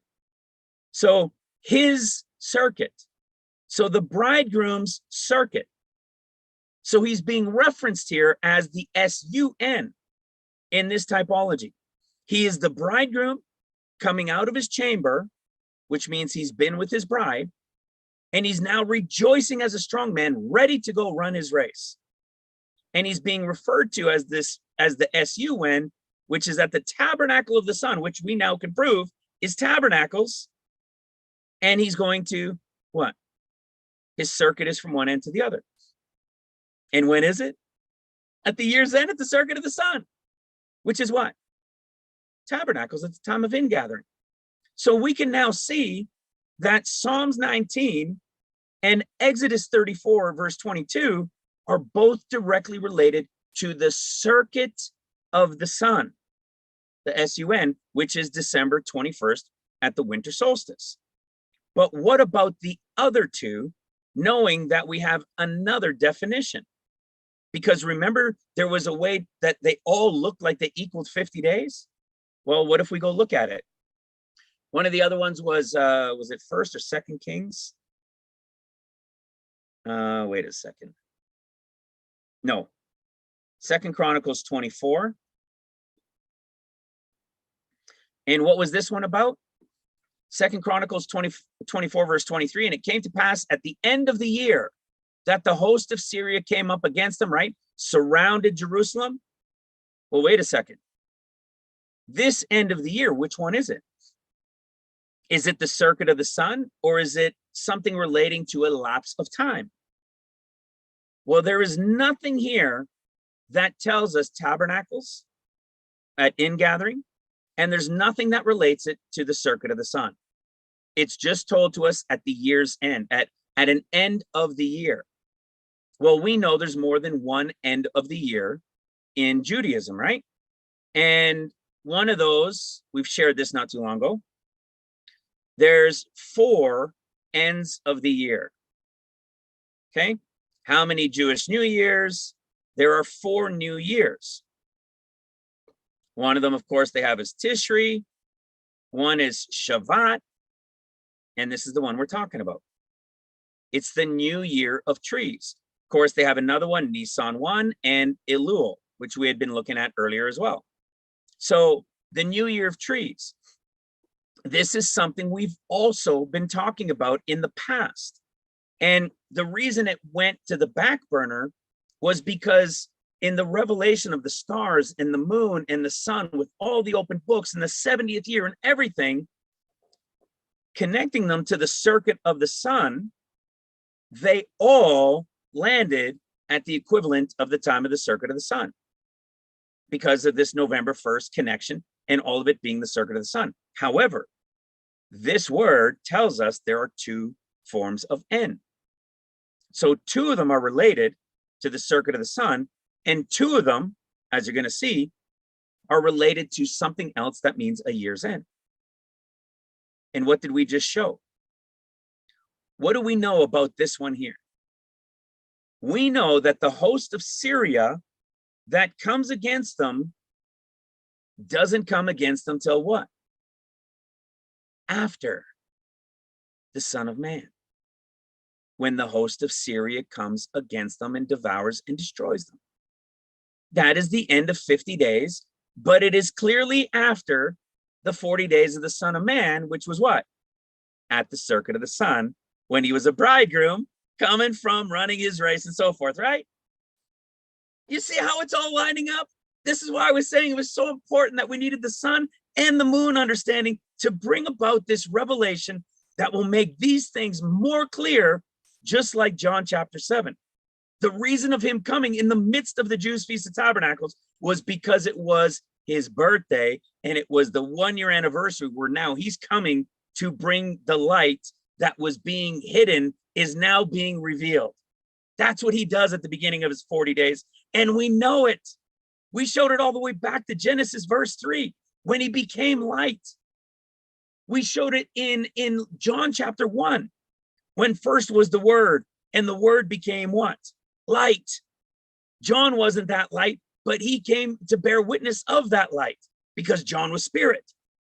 You see, every piece, Luke chapter 11, the 40 days of the Son of Man, and he talks about being light. It's only in Luke after the story of Jonah. So where is this Syria connection?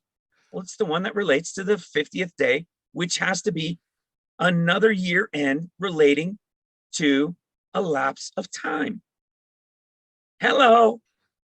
So what you're saying is God is giving Jesus a really good birthday present this year. That's right. That's right. He's gonna get his bride as an early birthday present, and then he's gonna come out as a strong man, pumped up, fired up, ready to come and bring his light to those that are lost, those that have fallen asleep, those who aren't diligently seeking, those who are caught up in the things of this world. But it's going to come at an ugly, ugly price. And I'm going to show you more. Oh, we still got some more to go. So in knowing this now, where's the other place that it shows up? In Samuel. Where was it? Do you guys remember that one? It's in Samuel. Do you guys remember? Somebody help me out here. Yeah, second I know Samuel what I'll do. something. I'll find it. Yeah, look up H8622. Oh, you know what? I think I might already have it pulled up. Yeah, I got it. First Samuel 20. 120. So in First First Samuel 1 verse 20. And as you guys know, we taught on this not too long ago. And what do we see? We have Hannah, whose name in the Greek is the one for Anna. And we see Samuel, whose name comes from the root word of Simeon or Simon. And what do we know about that? Well, when we go to Luke chapter 2, we see the birth of Christ, which is the 40 days of the Son of Man. And who do we see at the end of it? We see, we see Simeon. Where is he? Where'd you go, Simeon? Simeon, who was waiting for the consolation. The Holy Ghost had revealed that he would not see death. So here we are, after the wedding, at the end of the 40 days of the Son of Man.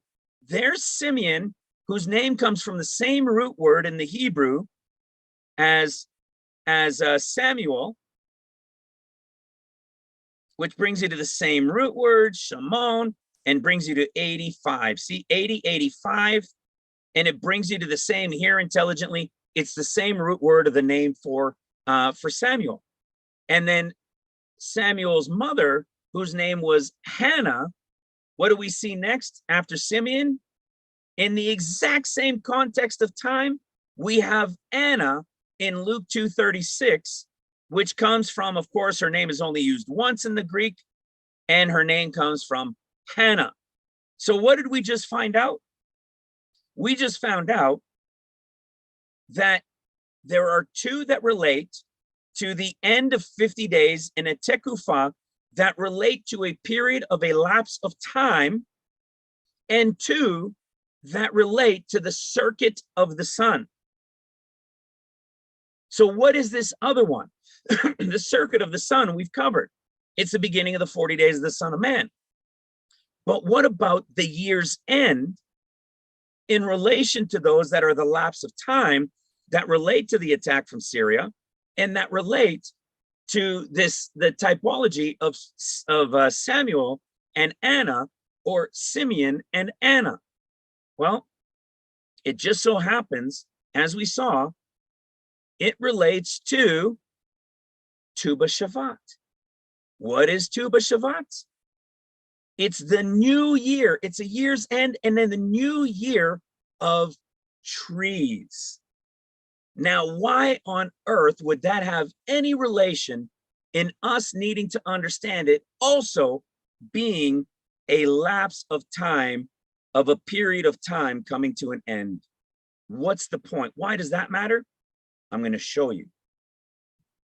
Remember what we shared in this revelation here? That when Israel came into the land and we followed the count of the Shemitas, and 1948, 49, 49, 50, 50, 51, 51, 52. 4 years. And then the cycle was theirs to count from. So it's 3 years to the Lord, 3 years uncircumcised, they couldn't take from it. And the 4th year to the Lord, and from the 5th year forward was theirs. And it equals this year being 70, coming to an end. So we're still in it until that period comes. And so we've understood this 3 and 1. Well, let's go see where we have this 3 and 1 for the 4 years. The very first place we found it, and for anybody that's new, this is wild. This is one of the ways it was confirmed. You see this number right here? From the time of Christ's birth, there are 289 Sabbaths to this year that we're in. That is still the Sabbath, because we haven't really completed the year yet, according to the Lord God's count. There were 289 Sabbaths. So when I realized that in the count, I decided to go look up the Greek number 289. The Greek 289 only shows up one time in Scripture. And look at where it shows up. Starting in Luke 13, verse 6. He spake also this parable. A certain man had a fig tree planted in his vineyard, and he came and sought fruit thereon and found none. Then he said unto this dresser of the vineyard, the word 289 shows up one time, and the story that it's talking about is, check this. Behold, these 3 years I come seeking fruit on this fig tree and find none. Cut it down. Why cumbereth it the ground? And he answering said unto him, Lord, let it alone this year also, till I dig it about and dung it. And if it bear fruit, well, then it's okay, saying, right? And if not, then after that thou shalt cut it down. How many years? 3, and give it 1 more. 4 years. What was the revelation from the number of Sabbaths? 3, and then 1 more. What was the revelation of when they came into the land? 3, and then 1 more. Where did this take us to? Of course, it took us to a very famous one that we've been teaching on now for like almost 3 years, actually. And where did it take us to? Right here, Leviticus 19:23. And when you shall come into the land, on a 2-1, Alvarez, and shall have planted all manner of trees for food, on a 2-1, then shall you count the fruit thereof uncircumcised 3 years. Shall it be uncircumcised to you? It shall not be eaten. In the 4th year, all the fruit thereof shall be holy, to praise the Lord withal. And in the 5th year, you shall eat of it. What is it saying? 3 years, you can't touch it. The 4th year, you bring it to me. And the 5th year forward, it's now yours. Just so happened when Israel came into the land, they were establishing what their Shemitah cycles were. And they established they had 4 years left in the Shemitah cycle. And it's really noting to tell that that verse says nothing about the 6th or 7th year. That's right. Because it's beginning the next Shemitah. That's right. It's beginning the next Shemitah. It's theirs to now start taking from that time forward. And so as we're seeing this, all of these things are talking about what? All manner of trees. Fig tree, all manner of trees. So what is this portion of time related to? This is all within the 50-day count, right? Right to the end of the 50-day count. What period of time is that still connected to? It's connected to Luke. right? Luke's portion is that 40, 50-day period of time. The bride's gone first. There's the worker group from the Luke, that first fruits group that is going to remain to work with the Lord, follow him, is going to receive the understanding, going to receive the anointing of the Holy Ghost on the 50th day, and then they're going to work during seals. So it's all connected to Luke, not Mark's time, or not Mark's people, and not Matthew's people. So let's go see if we can prove that out as well. Let's go to, actually, you know what? Let's start in Matthew. Let's go to the trumpets, and let's see what Matthew 24 says in relation to trees. He tells them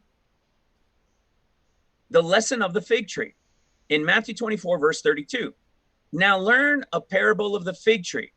When his branch is yet tender and putteth forth leaves, you know that summer is nigh. It doesn't mean it has to happen in summer, by the way. It means that summer is near. It says, so likewise, when you see these things come to pass, it is at the door, this generation be fulfilled. What do we see here? The parable of the fig tree. And it says, his branch. We've done teachings on this a long time ago. Let's go to Mark's discourse. And remember, we're in the discourses. So this is prophetic end time stuff. So let's go to Mark's discourse. It says, now learn the parable of the fig tree when her branch. Interesting. Is that a typology? Or I mean, is it a typo or something? No.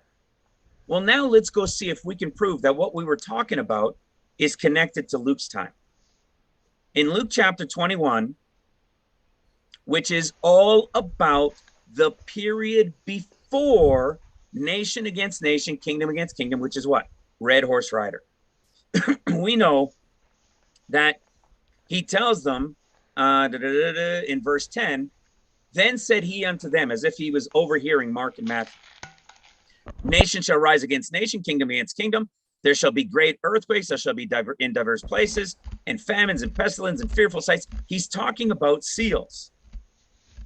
And then he says in verse 12, but before all these. So before it officially kicks off Mark, Matthew's period of time of tribulation, there's this period of time that's going to take place first. They're going to deliver you up into prisons, into synagogues. See? This is all about that period of 40 to 50 days with the Son of Man. This is that warning period. We know that it even says there's no abomination of desolation in Luke.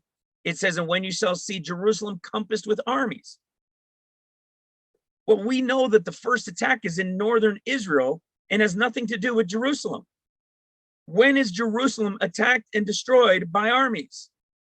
The one that comes at the year's end, which is a time frame of a year end, which would be the Festival of Trees. This is the compassing about by Syria. Well, guess what? Look at what we see next. In Luke 21, verse 29, the lesson of the fig tree. They title it, but they shouldn't have titled it just the lesson of the fig tree, because listen what it says. I'm going to prove to you. And he spake unto them a parable. Behold the fig tree, comma, and all the trees. What more has to be said? The fig tree and all the trees.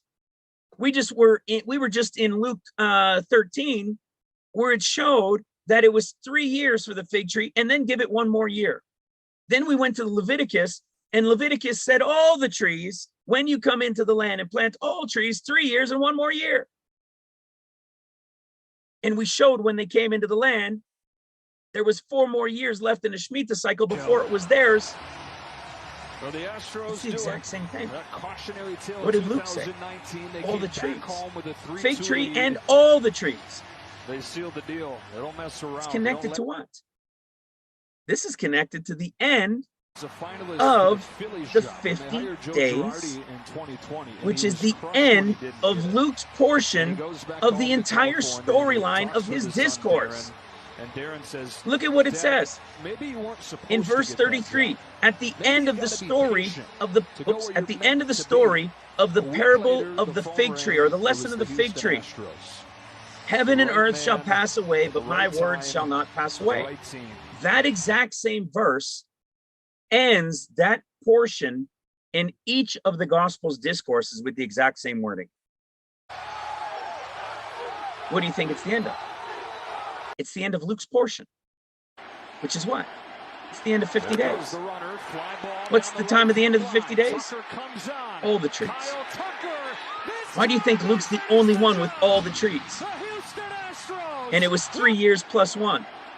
And then it was Goes the runner, theirs. fly ball down the right field line. And it just so Tucker happens comes that on. that time Kyle frame of 50 Tucker, days, which is a this year's time he end, finished when the the second job. attack comes The after the Houston Son of Man from the Astros, time of his birth, world champions. and it's compassing about, which was what? The compassing about of Jerusalem? Hello. I don't know how it could be any other year. I have no clue. We know we are in the 70th year. It's so awesome. Let's go back now into Alan, really Yeah. quick. Yeah. There's people talking about baseball noise, that someone on Zoom has baseball on, and I'm saying there's nothing going on. And people are saying, yeah, I can't hear it. No one hears any baseball noise, guys. So I don't know if Maybe it's your something- neighbor. Maybe. But everyone's saying, I can hear it. We can hear it. Who is it? Well, I So- guess if nobody's talking, or when I'm talking, if nobody Huh. needs to jump in, just mute. No, that's weird. No, everyone's muted. I just went through the whole list. Oh, okay. And no one's got, like, I just unmuted myself and everybody keeps saying we think it's Mike. But I don't hear, I muted. I don't us hear to from listen Mike's on either, but- YouTube. So Well, Mike can mute, and then he can unmute when he jumps in. Yeah, no, I don't, no, How's that, Mike? I don't hear anyone. no. I think I was watching something with the baseball, looking at the thing, but it's like, Busted. but I don't know how it picked That's it up. okay. Mike Interesting. knows this stuff. He's Yeah, okay. Yeah, I'm good. Don't worry about it. So maybe just mute yours, or unless you're done. I didn't hear anything, Mike. So Yeah, I didn't hear it either. I wasn't calling you out. But sorry. All right, so we're getting close here. I'm gonna bring it in, and then I'm gonna give a nice little finale bow with it. So as we go back into John chapter 7, now that I got my heat nice and warm. As we go into chapter 7 again, there he is. We know that he is in the midst of the feast, and we know the time frame now. It says, and the Jews marveled, saying, how knoweth this man, never having learned? Jesus answered and said to them, my doctrine is not mine, but he that sent me. If any man will do his will, he shall know that the doctrine which it be of God, whether it be of God, or whether I speak of myself. He that speaketh of himself seeketh his own glory, but he that seeketh his glory that sent him, the same is true, and no unrighteousness is in him. Did not Moses give you the law, and yet none of you keepeth the law? Why do you go about to kill me? This gets really good. Verse 21, listen to this. Jesus answered and said unto them, I have done one work, and you all marvel. Remember I mentioned that earlier? You have done one work. I have done one work, and you are all marvel. What was that one work? Remember, because this is where he's starting to reveal himself, right? This is the beginning of his 40 days, the circuit of the sun. Verse 22, Moses therefore gave unto you circumcision, not because it is of Moses, but of the fathers, and you on the Sabbath day circumcise a man. If a man on the Sabbath day receives circumcision, that the law of Moses should not be broken, are you angry at me because I made a man every whit whole on the Sabbath? What did he say? I have done one work so far. Remember, prophetic eyes we're looking at. He shows up at the circuit of the sun at his birth, at the 40 days beginning. And he's saying, look, I've only done one work so far. And you guys want to crucify me? You want to beat me and kill me because of this one thing I've done? I've only done one thing. I made a man whole on the Sabbath day. What does the word mean? Healthy, well-bodied, sound. What did he do? He made his body whole. He's only performed one miracle at this time. What was it? The pre-trib escape. It's the end time eyes, right? On the Sabbath day.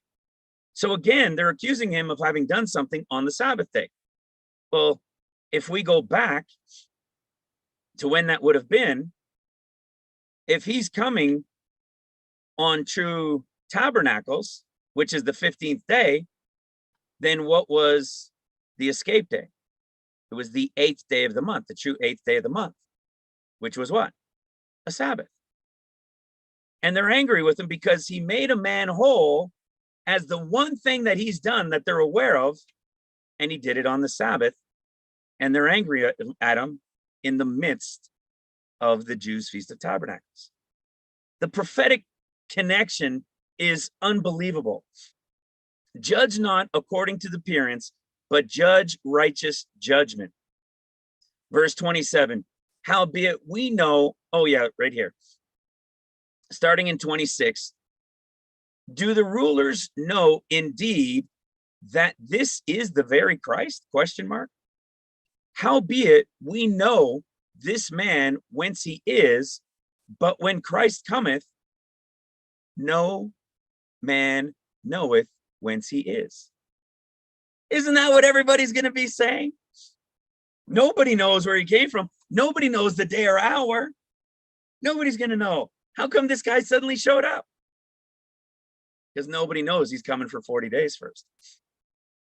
Then cried Jesus in the temple as he taught, saying, you both know me, and you know whence I am, and I am not come of myself. You see? You could see the prophetic in it. He's there on the first day being revealed to everybody, now being that light. There he is in Jerusalem at the time of the temple, and he's saying, look, I didn't come of my own will. My Father sent me. Yet we know he was already here for a year in the physical of what happened.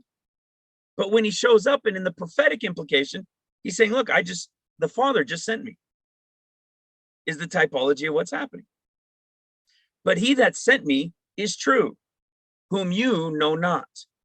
But I know him, for I am from him, and he hath sent me. It gets even more better. It gets even better. In verse 31, and many of the people believed on him and said, when Christ cometh, he will he do more miracles than these which this man hath done? So we know people are going to believe on him, right? We know Jews are looking for the Messiah. So out of all peoples on the earth, when he comes for his 40 days, he's warning in Jerusalem first that they're going to be surrounded and attacked, and they're the ones looking for the Messiah. So out of all people on the earth, they're going to be some of the ones to believe first.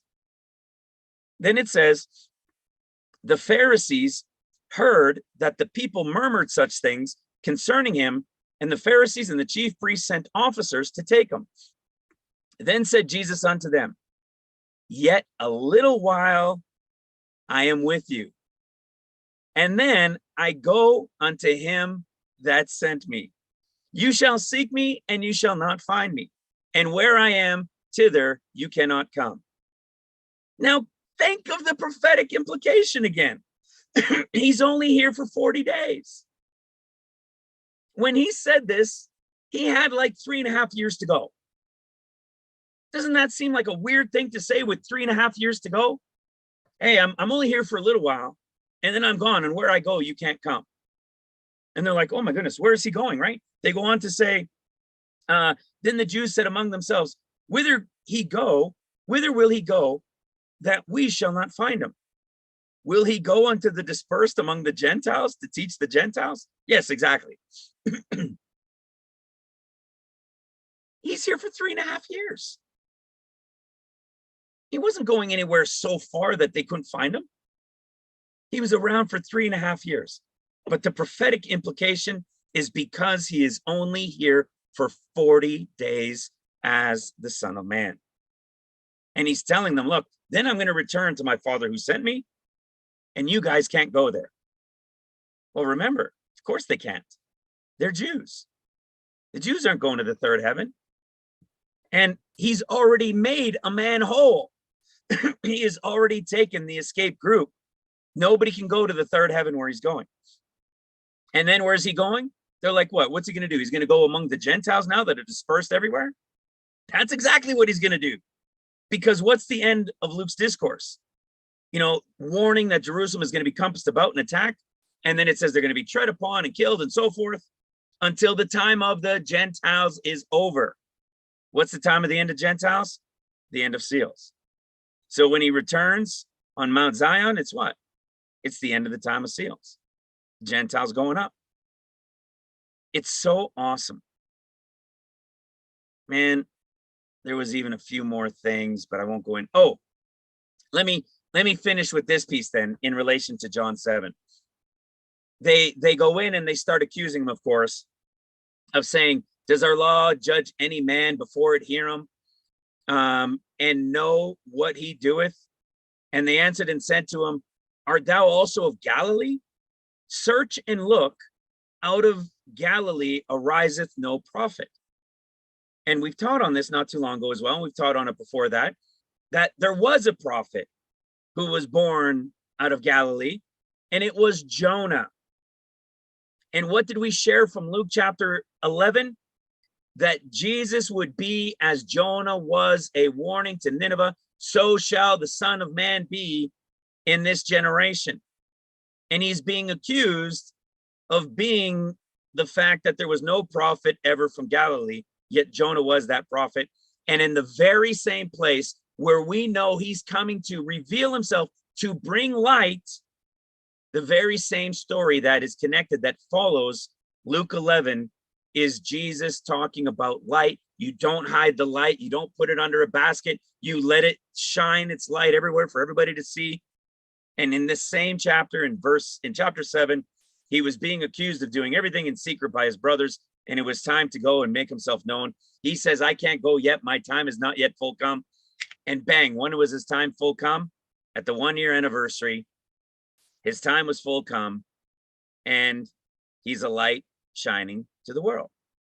So now, as this is all coming to an end, let me bring this into the picture. And I was able to cover all that stuff. I didn't even look at those notes. Let me show you guys this. We talked about the book of Jasher, and that the time Enoch was taken was related to snow. Well, let me show you something else. One of our sisters, Patty, had shared something in relation to the book of Enoch. And this is just a little side note share. But in chapter 3 in the book of Enoch, it's another one of those 14s, right? Just kind of a cool share. But I'm gonna share something else. So observe and see how in the winter, all the trees seem as though they had withered and shed all their leaves, except 14 trees, which do not lose their foliage, but retain old foliage from 2 to 3 years till the new come. 14 is everywhere. 14 years, 14th day, 14thers, 14ers. It's everywhere, including the trees. And that's why I'm sharing it, because we're talking about the trees. Well, let me show you something else. This is awesome. This is the book of Enoch. It's a fragment from the book of Noah in chapter 60. Listen to this. In the year 500, in the 7th month, on the 14th day of the month, hello, in the life of Enoch, in the parable, I saw how a mighty quaking made the heaven of heavens to quake. And the host of the Most High and the angels, 1,000,000 and 10,000 times 10,000. We know that relation, right? That's Revelation 5. So there, I believe it's also not just the angels. We know that that's a typology to those that have been taken. And that's from Revelation 5 before it all begins, where we're disquieted with a great disquiet. And the head of days sat on the throne of his glory, and the angels, his righteous, stood around him. And a great trembling seized me, and fear took hold of me. And my loins gave way, and dissolved were my reins. And I fell upon my face. Let me see, I think this is... Fell upon my face. And Michael sent another angel from among the holy ones, and he raised me up. And when he had raised me up, my spirit returned, and I had not been able to endure the look of this host, and the commotion and the quaking of heaven. Do we have a connection to that? Let's go to Luke 21. Luke 21, and what do we read? In verse 25, and there shall be signs in the sun and in the moon and in the stars, hello, and upon the earth distress of nations, with perplexity, the seas and the waves roaring, men's hearts failing them for fear, for looking after those things which are coming upon the earth, for the powers of heaven shall be shaken. Remember what we've talked about recently?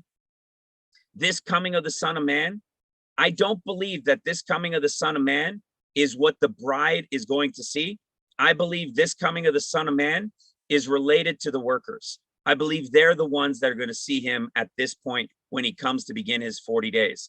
And here's one of the reasons why we can show it a bit more. Because what are we talking about? When did this happen? 7th month, 14th day of the month. What's the 7th month, 14th day of the month? The 7th day. The 7th day.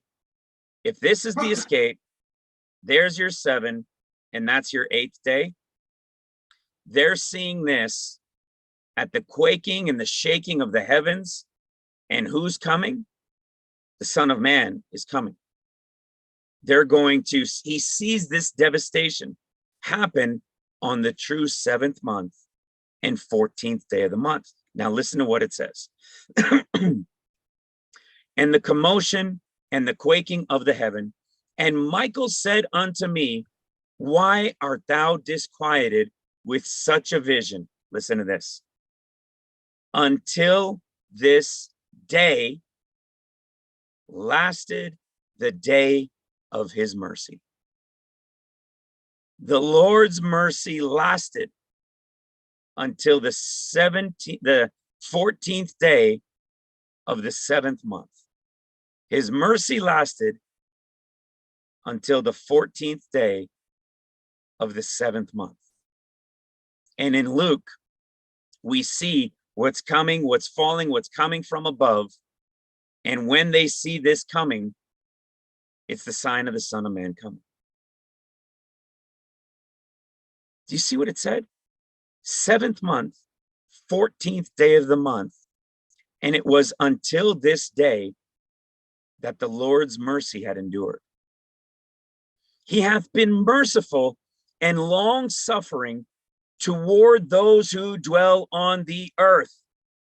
Hello. What if we go to Luke? Continue down. 34, Luke 21:34. And take heed to yourselves, lest at any time your hearts be overcharged with the suffering and drunkenness and cares of this life, so that that day come upon you unawares. For as a snare shall it come on all them that dwell on the face of the whole earth. It's the exact same day. And when the day and the power and the punishment and the judgment come, which the Lord of spirits hath prepared for those who worship not the righteous law, and for those who deny the righteous judgment, and for those who take his name in vain, that day is prepared. That what?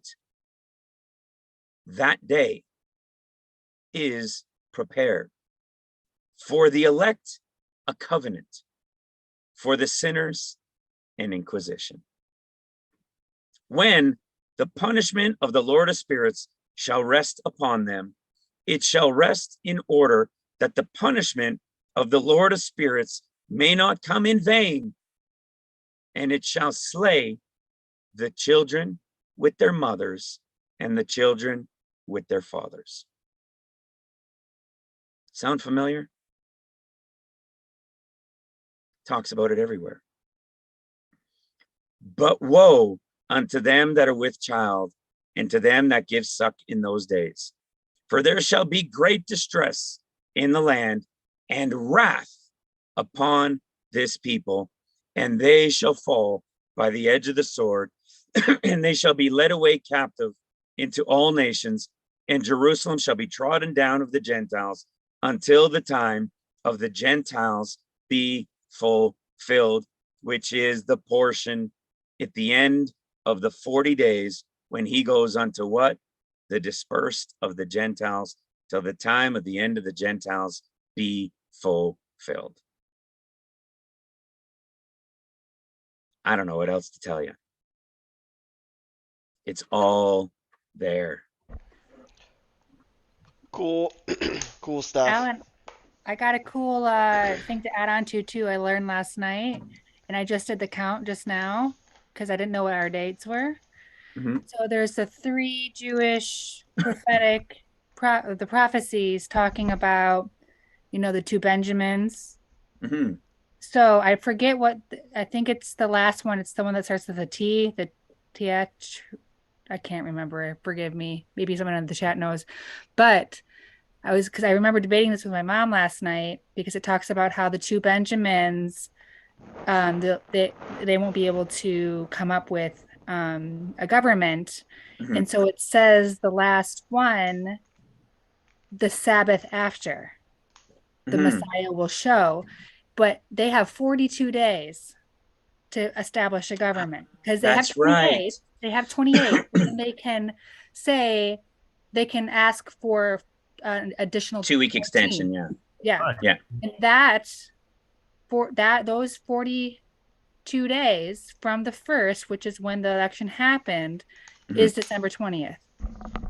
Ah. Interesting. And it wasn't known, it wasn't official till the 2nd, which would also bring it to the 21st. And it literally says the Sabbath after will That's be right. the coming of the Messiah, and that's the one thing that we're waiting, because then it'll Wow. make Because everything, the all 5th, those the prophecies 20, not true.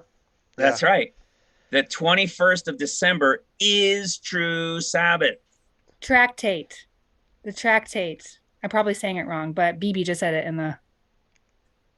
Yeah, we were talking about So- the 28th. I didn't know about the 2-week extension. That Yeah, helps. there's a 2-week extension, yeah. That's interesting. That's pretty And it awesome. literally says the Sabbath after will be the Messiah. The Messiah is coming. Wow. It's Cool. like, could it be any more perfect? It's awesome, man. That is so awesome. That was something, yeah, I think I mentioned in the last video or maybe the last live show with you guys that I didn't, I've heard of that, of course, but I could never really follow, how do you get the Sabbath after? And, I thought initially you were going to go down the road and say, oh, we still have a possibility of next week, the Sabbath after. But No, I when you want it so understand, bad. I I want mean, it so bad, but hey, it's not That's my right. time. And everybody's been wrong for 2,000 years. I get Yeah. that. But they don't have what we've been given. It's a process and everything is built. So see, when I started this earlier and I was saying how important it was that everything, Mark Scuderi, one of our brothers I talk to every week, he's been with us almost the whole 5 years. And he's like, every single time it builds. We don't come back with just the same old 5, 6, 7, 10 verses. It builds and it builds and it builds and it builds. There's always more revelation that becomes understood. And that's why this was so powerful, because in everything we have, I was like, Lord, how could this have not been it, Lord? And then John 7 comes to mind. I instantly thought of Ed, because I remember when Mike said, "Oh," but Ed's still thinking, "Man, it's got to count with John 7." And he was right. And that's what comes to my head. In all of these open books and in all of this stuff, we still couldn't connect John 7. Well, we have never understood John 7 completely like that before, because we never understood that Alright, true just- tabernacles at the birth of Christ was at the Don't winter fill solstice. Ed's head anymore, okay? You're already saying too much stuff for Ed. Like, just We've had to hear it from Ed for the Yeah. last. I like, 6 months. yeah, you guys are hearing it. I like bringing it up though. I love it. No. Good job, Ed. You know, Good job. now when we look at this, and now that you've understood even the process of what we've been through the last few months, with the 2 months off, the Taurus and the 2 months off, and then realizing the moon, without that, we couldn't have got this final piece of revelation of John. You see, we didn't have this last year. We couldn't figure out that connection because we didn't know what it really meant, him coming in the midst. How was him coming in the midst at that point have any connection to his birth, to what we now know in Isaiah as well? I mean, the connection wasn't there. So now to see it like this, 70th, it's a done deal. I'm, What day exactly? I don't know. and we've said that before. It's a done deal, you know. We've heard Yeah. it, you know. And every step of the way. I mean, anybody that's been watching and following along and studying and doing their own studies and comparing it for themselves and not just listening to us but going behind us and reading and understanding, they see That's it right. too. So it's like, yes, this has to be it, right? Yeah. And we're a little bit blinded to some things, right? But then more, like That's you said, right. always more understanding comes out. But at this Yeah. particular junction, for everything that lines up with the 70, the Shemitah years when they came into the land, there is no more. It's There's no more. We've said there's no more a few times. Yep, guilty. Yeah. And we've Yeah. been wrong. We're not ashamed to say we get it wrong, right? That's right. We've never been thus saith the Lord. Yeah, It's okay. It's just the understanding of where this 70 starts. The calendars. But That's right. there is a time, and like this is it. Like we're out. Both years end Yeah. are connected to the understanding of the year's end. And Yeah. without having understood that revelation that we talked about a year and a half, 2 years ago, we could have never built to the next step. And it's like we can't go to the spring. We can't go to the summer solstice. No. We can't go all the way back because then that throws off not only the fourth year to the Lord, the fifth year forward. That That's throws right. off the Deuteronomy verse count. That's been perfect all the way up until That's right. the year that we were in. And then going into how can one chase 1,000, two chase 10,000? Yeah. It's that through. I mean, there's so many things that just fall apart. It's like it's impossible. So It's like I said, it impossible. goes back to that. It makes me think of that Edward Oldming. I know some of you guys have heard him, where he's always making the video December, December, December.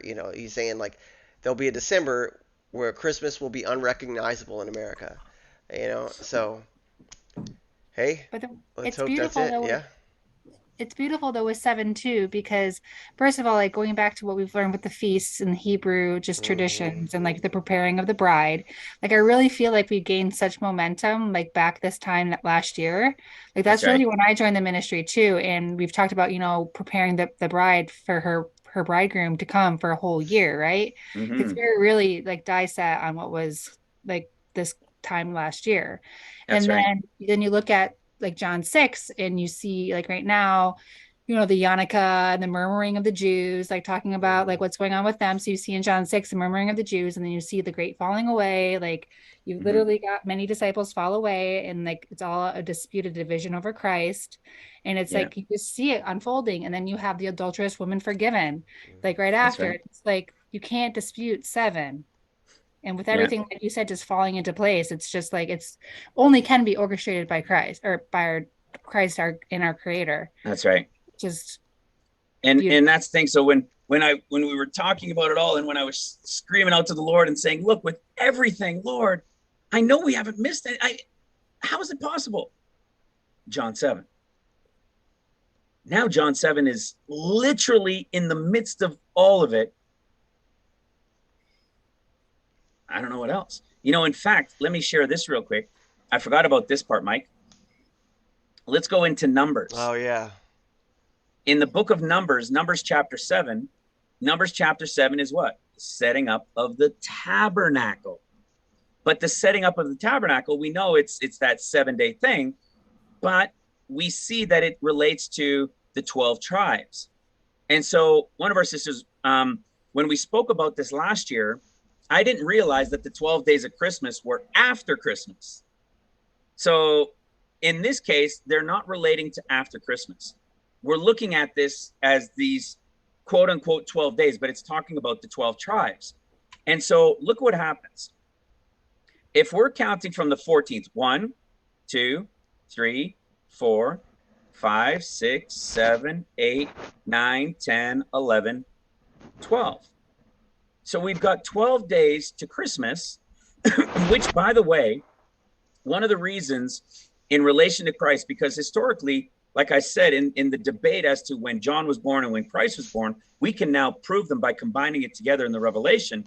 But the group that was always on the side of John at the solstice and Jesus at the solstice time frame is when you go and read about the solstice in the circuit of the sun there, you find out that this sun god worship and what they were doing, but at the circuit of the sun at the year's end of the circuit of the sun, at the winter solstice, the sun goes down low and it's not seen as moving. It seems like it's staying there for 3 days.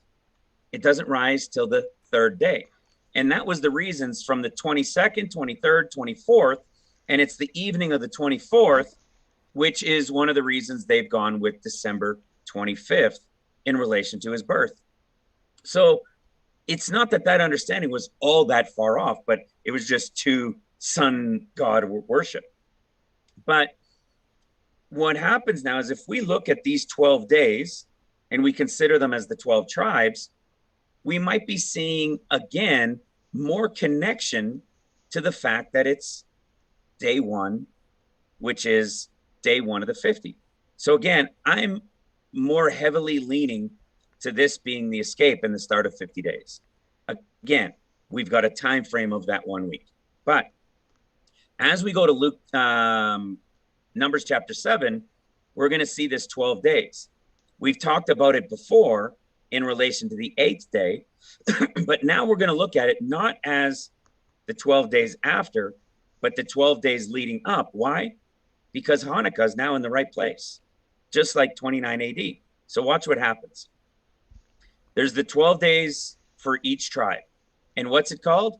The dedication. What's the dedication? Hanukkah. What's Hanukkah? Initiation, dedicate, which comes from what? Same thing as Enoch.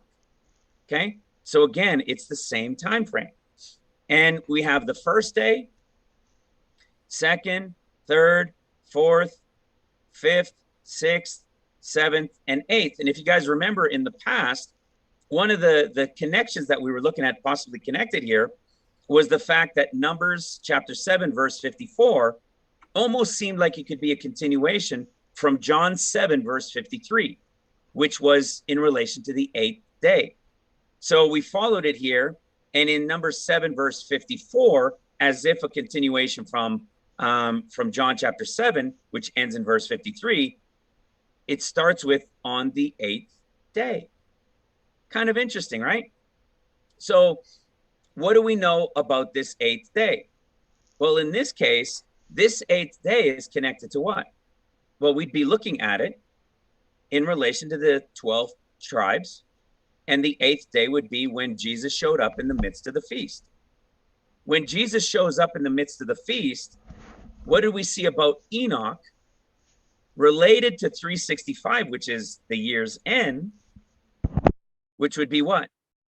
Reward. And what do we see here on the 8th day? Gamil, which means reward of God. And who's the reward of God? Is the rock that is God has ransom.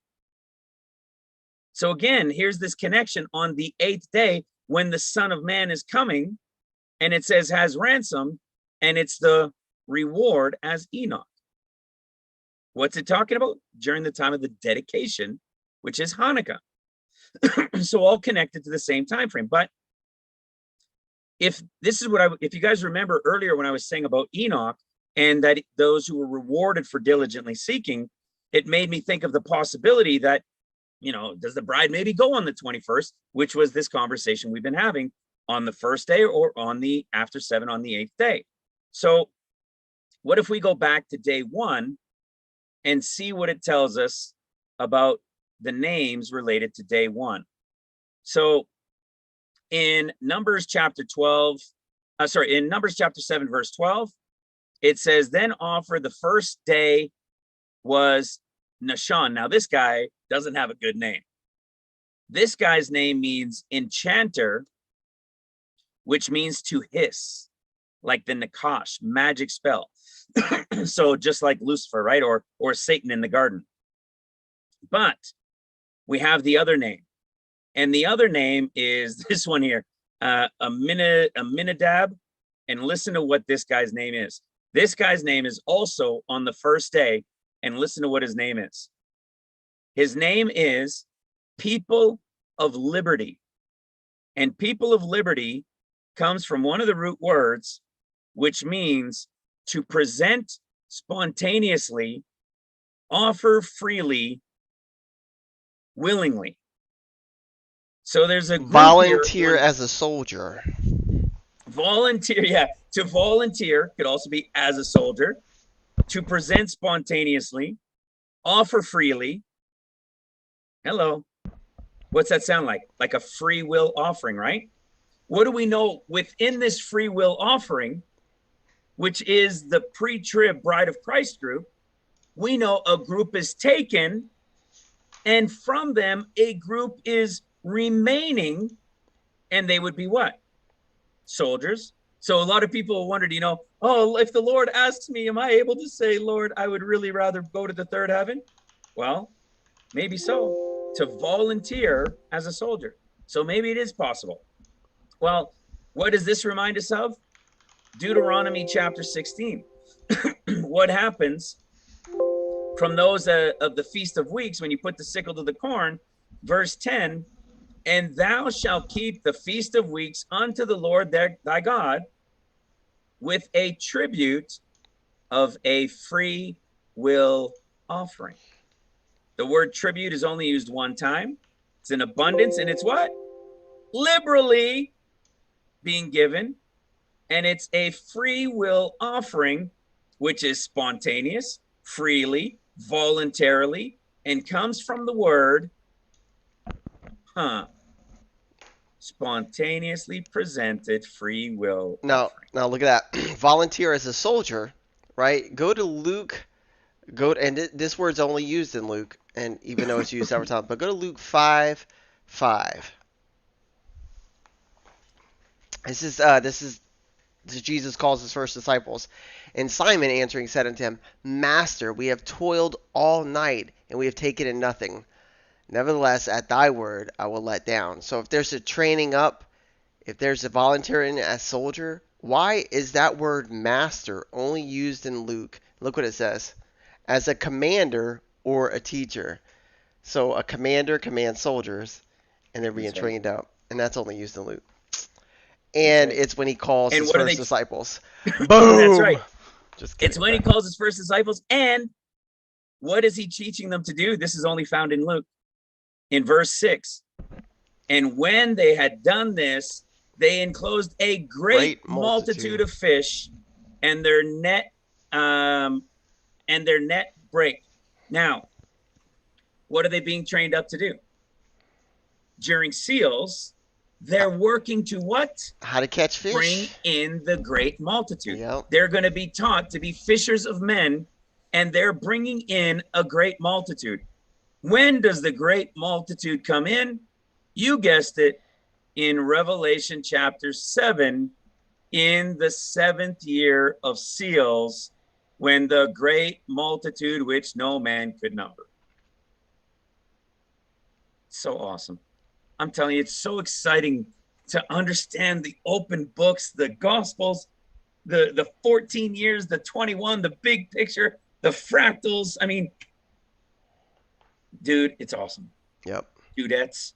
Hey, Alan, also too, remember Zechariah when we're talking about our chapter to years, in chapter 1 of Zechariah, it talks about in the 11th month on the 24th day, the red horse rider appears. And Yeah. that's right after our people are talking about when Trib Oh, would start. yeah. So So tribulation. I was gonna say. So tribulation. I think we would start as soon as Jesus starts his 40 days, because he would be that white horse rider. So now the red horse rider does not go out until the 40 days you would see commenced, right? So you have that still, but tribulation would officially started when the snare hit, right? That would be the judgment. That's right. Tribulation started, but red horse rider time frame is like prolonged. This is like another grace period God's given, even though he's taken away grace, right? He's still given this 40-day grace period. But that's why you would see Yeah. John in Revelation 4 called up, and he, let me show you the things hereafter. But it's like they're standing on the sea of glass, and this sea of glass is a representation of those that are brought up. And you'll notice the next time in Revelation, the sea of glass is mentioned. It's mingled with fire, and those are the tribulation saints. So it's two different seas of glass you're seeing. But he's up there to witness the Lamb pop the first seal. So if the bride's already gone before that first seal's popped, therein lies might be also that 7-day wedding as well that we're seeing there. So That's right. And we talked about this, Mike, as well the other day, where what's interesting in this is the nation against nation, kingdom against kingdom. Mike, I think you need to mute. let me see, who is it? Let me just mute some people. All right, we're good. There we go. We talked about how, well, first of all, we know that the red horse riders, when nation against nation starts, that's when Syria attacks Jerusalem and they're dispersed. And we know that they're gone for 7 years, right? So we know that's really the beginning of the 14 years. And so I've talked about this several times where, yes, it's the beginning of tribulation does start at the pre-trib escape, and in particular the 40 days of the Son of Man. I mean, it's going to be chaos, right? It's going to be as it was in the days of Noah in relation to those 40 days while the Son of Man is here. It's going to be chaos. And that's exactly what you see in the book of Enoch there when we were reading about that his legs were all limp and he just couldn't stand, and his spirit was leaving him because what he was witnessing was just so terrifying. When nation starts, that's when another one, right? Syria. And so what happens is they're witnessing this quaking of the heavens and this stuff that's happening, which is the beginning time of the 40 days. So when it comes to the 40 days, we know the Son of Man is the white horse rider. It's part of the seals, yet it's not the 14 years. And that's where I've talked about this in the past. Is it technically tribulation starting? Yeah, definitely. Tens of millions of people have vanished. The world is going to be freaking out. And then seeing whatever's coming from heaven, the world is going to start to be a little bit chaotic. And the Son of Man is here for 40 days warning and so forth. So it is going to be chaotic and it is tribulation.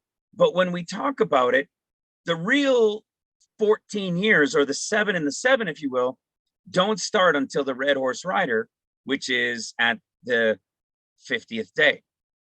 Because the Son of Man, yet the Son of Man is part of the seals, you see? So it's still technically tribulation, but it's not the beginning of the 50 days. Yet it's tribulation because it's Luke's discourse. Luke's discourse is the time of the white horse rider as well. So it is that tribulation time, but the actual war part beginning is the red horse rider and nation against nation kill one another and everything else. In Zechariah 1, there was another piece too that I had that I was going to share. Even in relation to when we read that it would be the Lord's wrath, even reading it from the book of Enoch there, and we read it in Luke and in every other place, this is the beginning of his wrath. And we've talked about this in the past, Mike, and this is a really good point to make. In verse 12, which says, how long will thou not have mercy on Jerusalem? He's talking about his land. and on the cities of Judah, against which you have had indignation these 70 years. Which means it still has to be, in the Lord God's eyes, technically 70 years until that time of the attack.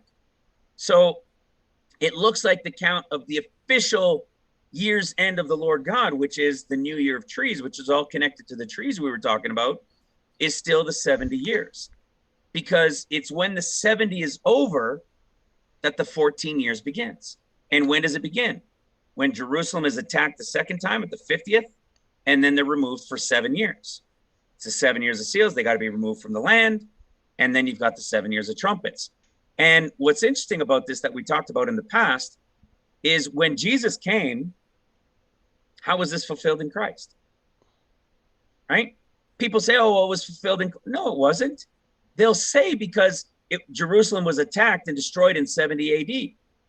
But they were in Jerusalem and in the land for like 300 to 400 years.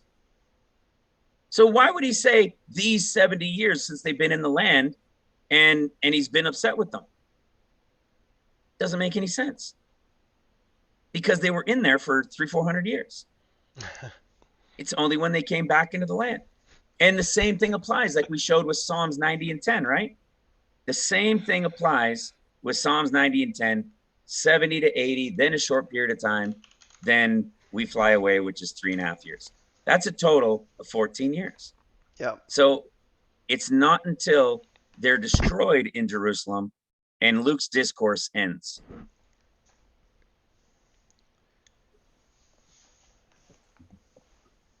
Here, I'll stop my share. There we go. We got Yanni. Now in we the can see everybody house that's now. in there. Hello, There we Yanni. go. Oh, we Hello, got Alan. Hello, John Van Mike. Horn. Hello, John. Hey, How you guys. doing? I don't see Mike.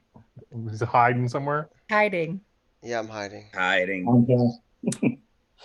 I'm looking forward to Mike's decoding Alan video. I'm recovering from my sinus infection. It was a doozy. Oh, fair enough. Yeah. Mike, you sound sick. I know I'm I recovering. mean, you really sound sick. Quit talking. Laugh out loud. Yeah, I know.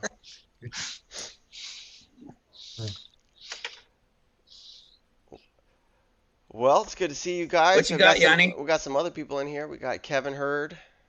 Got Jan Brown. Hey, guys. BB. Hi, Taylor. Hi, John. You guys are so beautiful. Even Alan. That's what my wife tells me, so that's good. Yeah. He's got that 50-year growth. We got It'll be 22 years. Our wedding anniversary is on November 18th. Is it the 50-year glow or the 60? It was the 50. My bad. Yeah, the 50. 50-year growth. So see, I'm 50. We've been married 22 years. Nice. All the numbers. These biblical number connections. Yeah. Well, I was saved when I was 33. Now it's been 3 years. No, I'm just kidding. You're Yan- such a puppy, Mikey. And Yanni is the next Steve Fletcher, evidently now. I saw Brian call Yanni Fletcher in the chat. 'Cause Yanni's Alan, done Alan, crazy we days. thought your revelation would be 11:11, but it was 12:12. It's okay. It's okay. It's 1 month off. No, Yanni, it's it's 12:21. it's gonna be okay, Yanni. God will be with you. Yeah. It's 12:21. Yeah, 1, 2, 2, 1. Yeah, close, Johnny. It's a Close. perfect reflection. But in reality, Alan? it'll be 7:14. Yeah. Alan, I've been begging everybody to. I came up with this a couple days ago, and I was like, tell Alan before he comes out with the next video, just in case. And Yanni's like, we got to take the first date, John. Yeah. That's Mike's policy, not mine. No. Alan has no shame in letting you know that your date's wrong. No, I'm just kidding.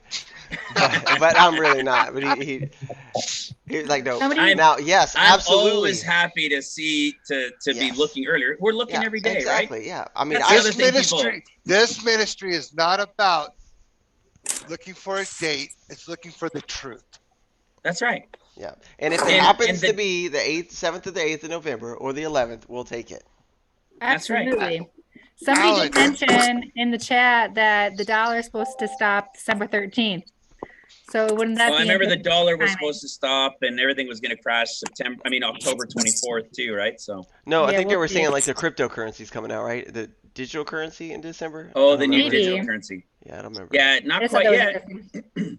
We know none of that stuff Go- is officially going to happen until the tribulation. John's got his hand raised. Go ahead, John. Yep, go ahead. Alan, you said you pointed out one of the scriptures in the last videos that said that we were not to fall off. I mean, you emphasized on it. You know that the time was that we're close. That we know the time frame that we're in to not fall off. And that scripture resonates so much.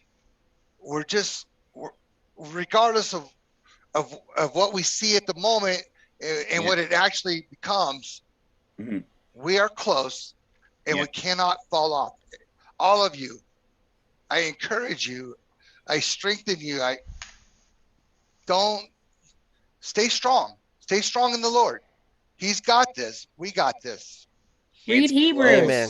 Amen. That's right. Read Hebrews. Amen, John. Encourage your spirit. Yeah.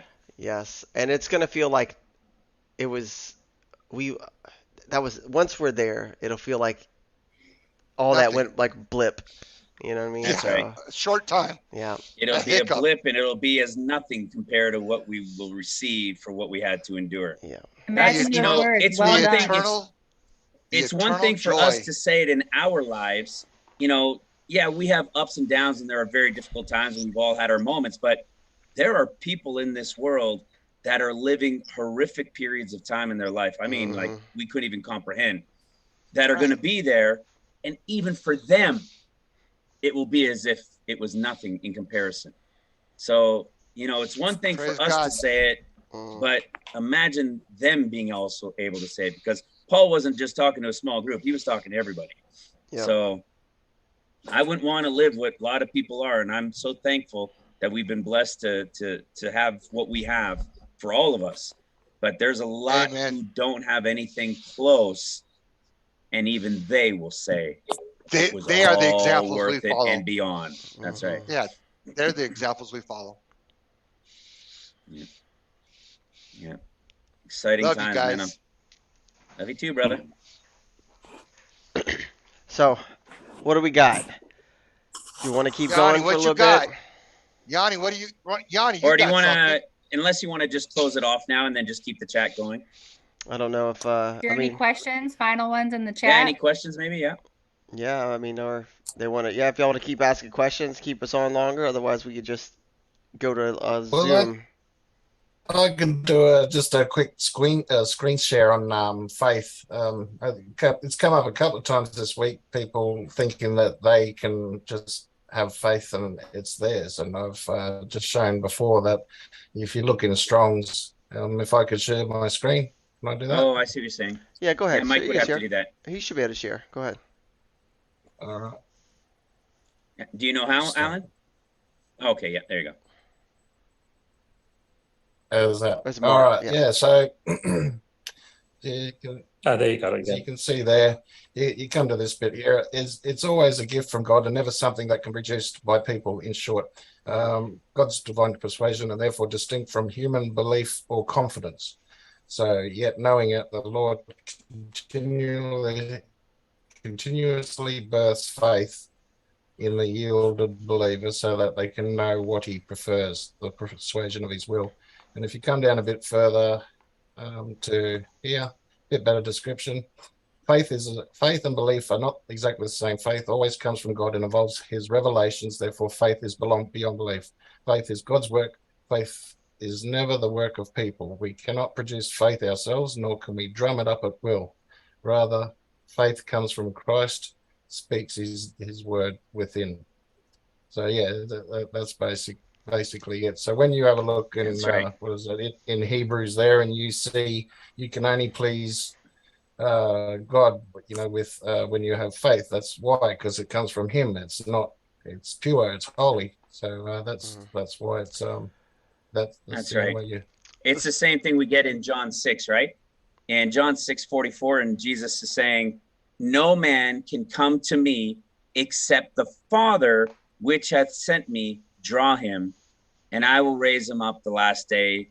Right? So it's exactly what you're saying. There's, we think we come to faith, but really it's the Father that says so to bring us to faith. Right. It's a gift. 644 is John 644 is bigger than anyone realizes. It also shows that repentance actually comes from God. He makes you repent to turn to him. So you can't come to the Father unless he draws you.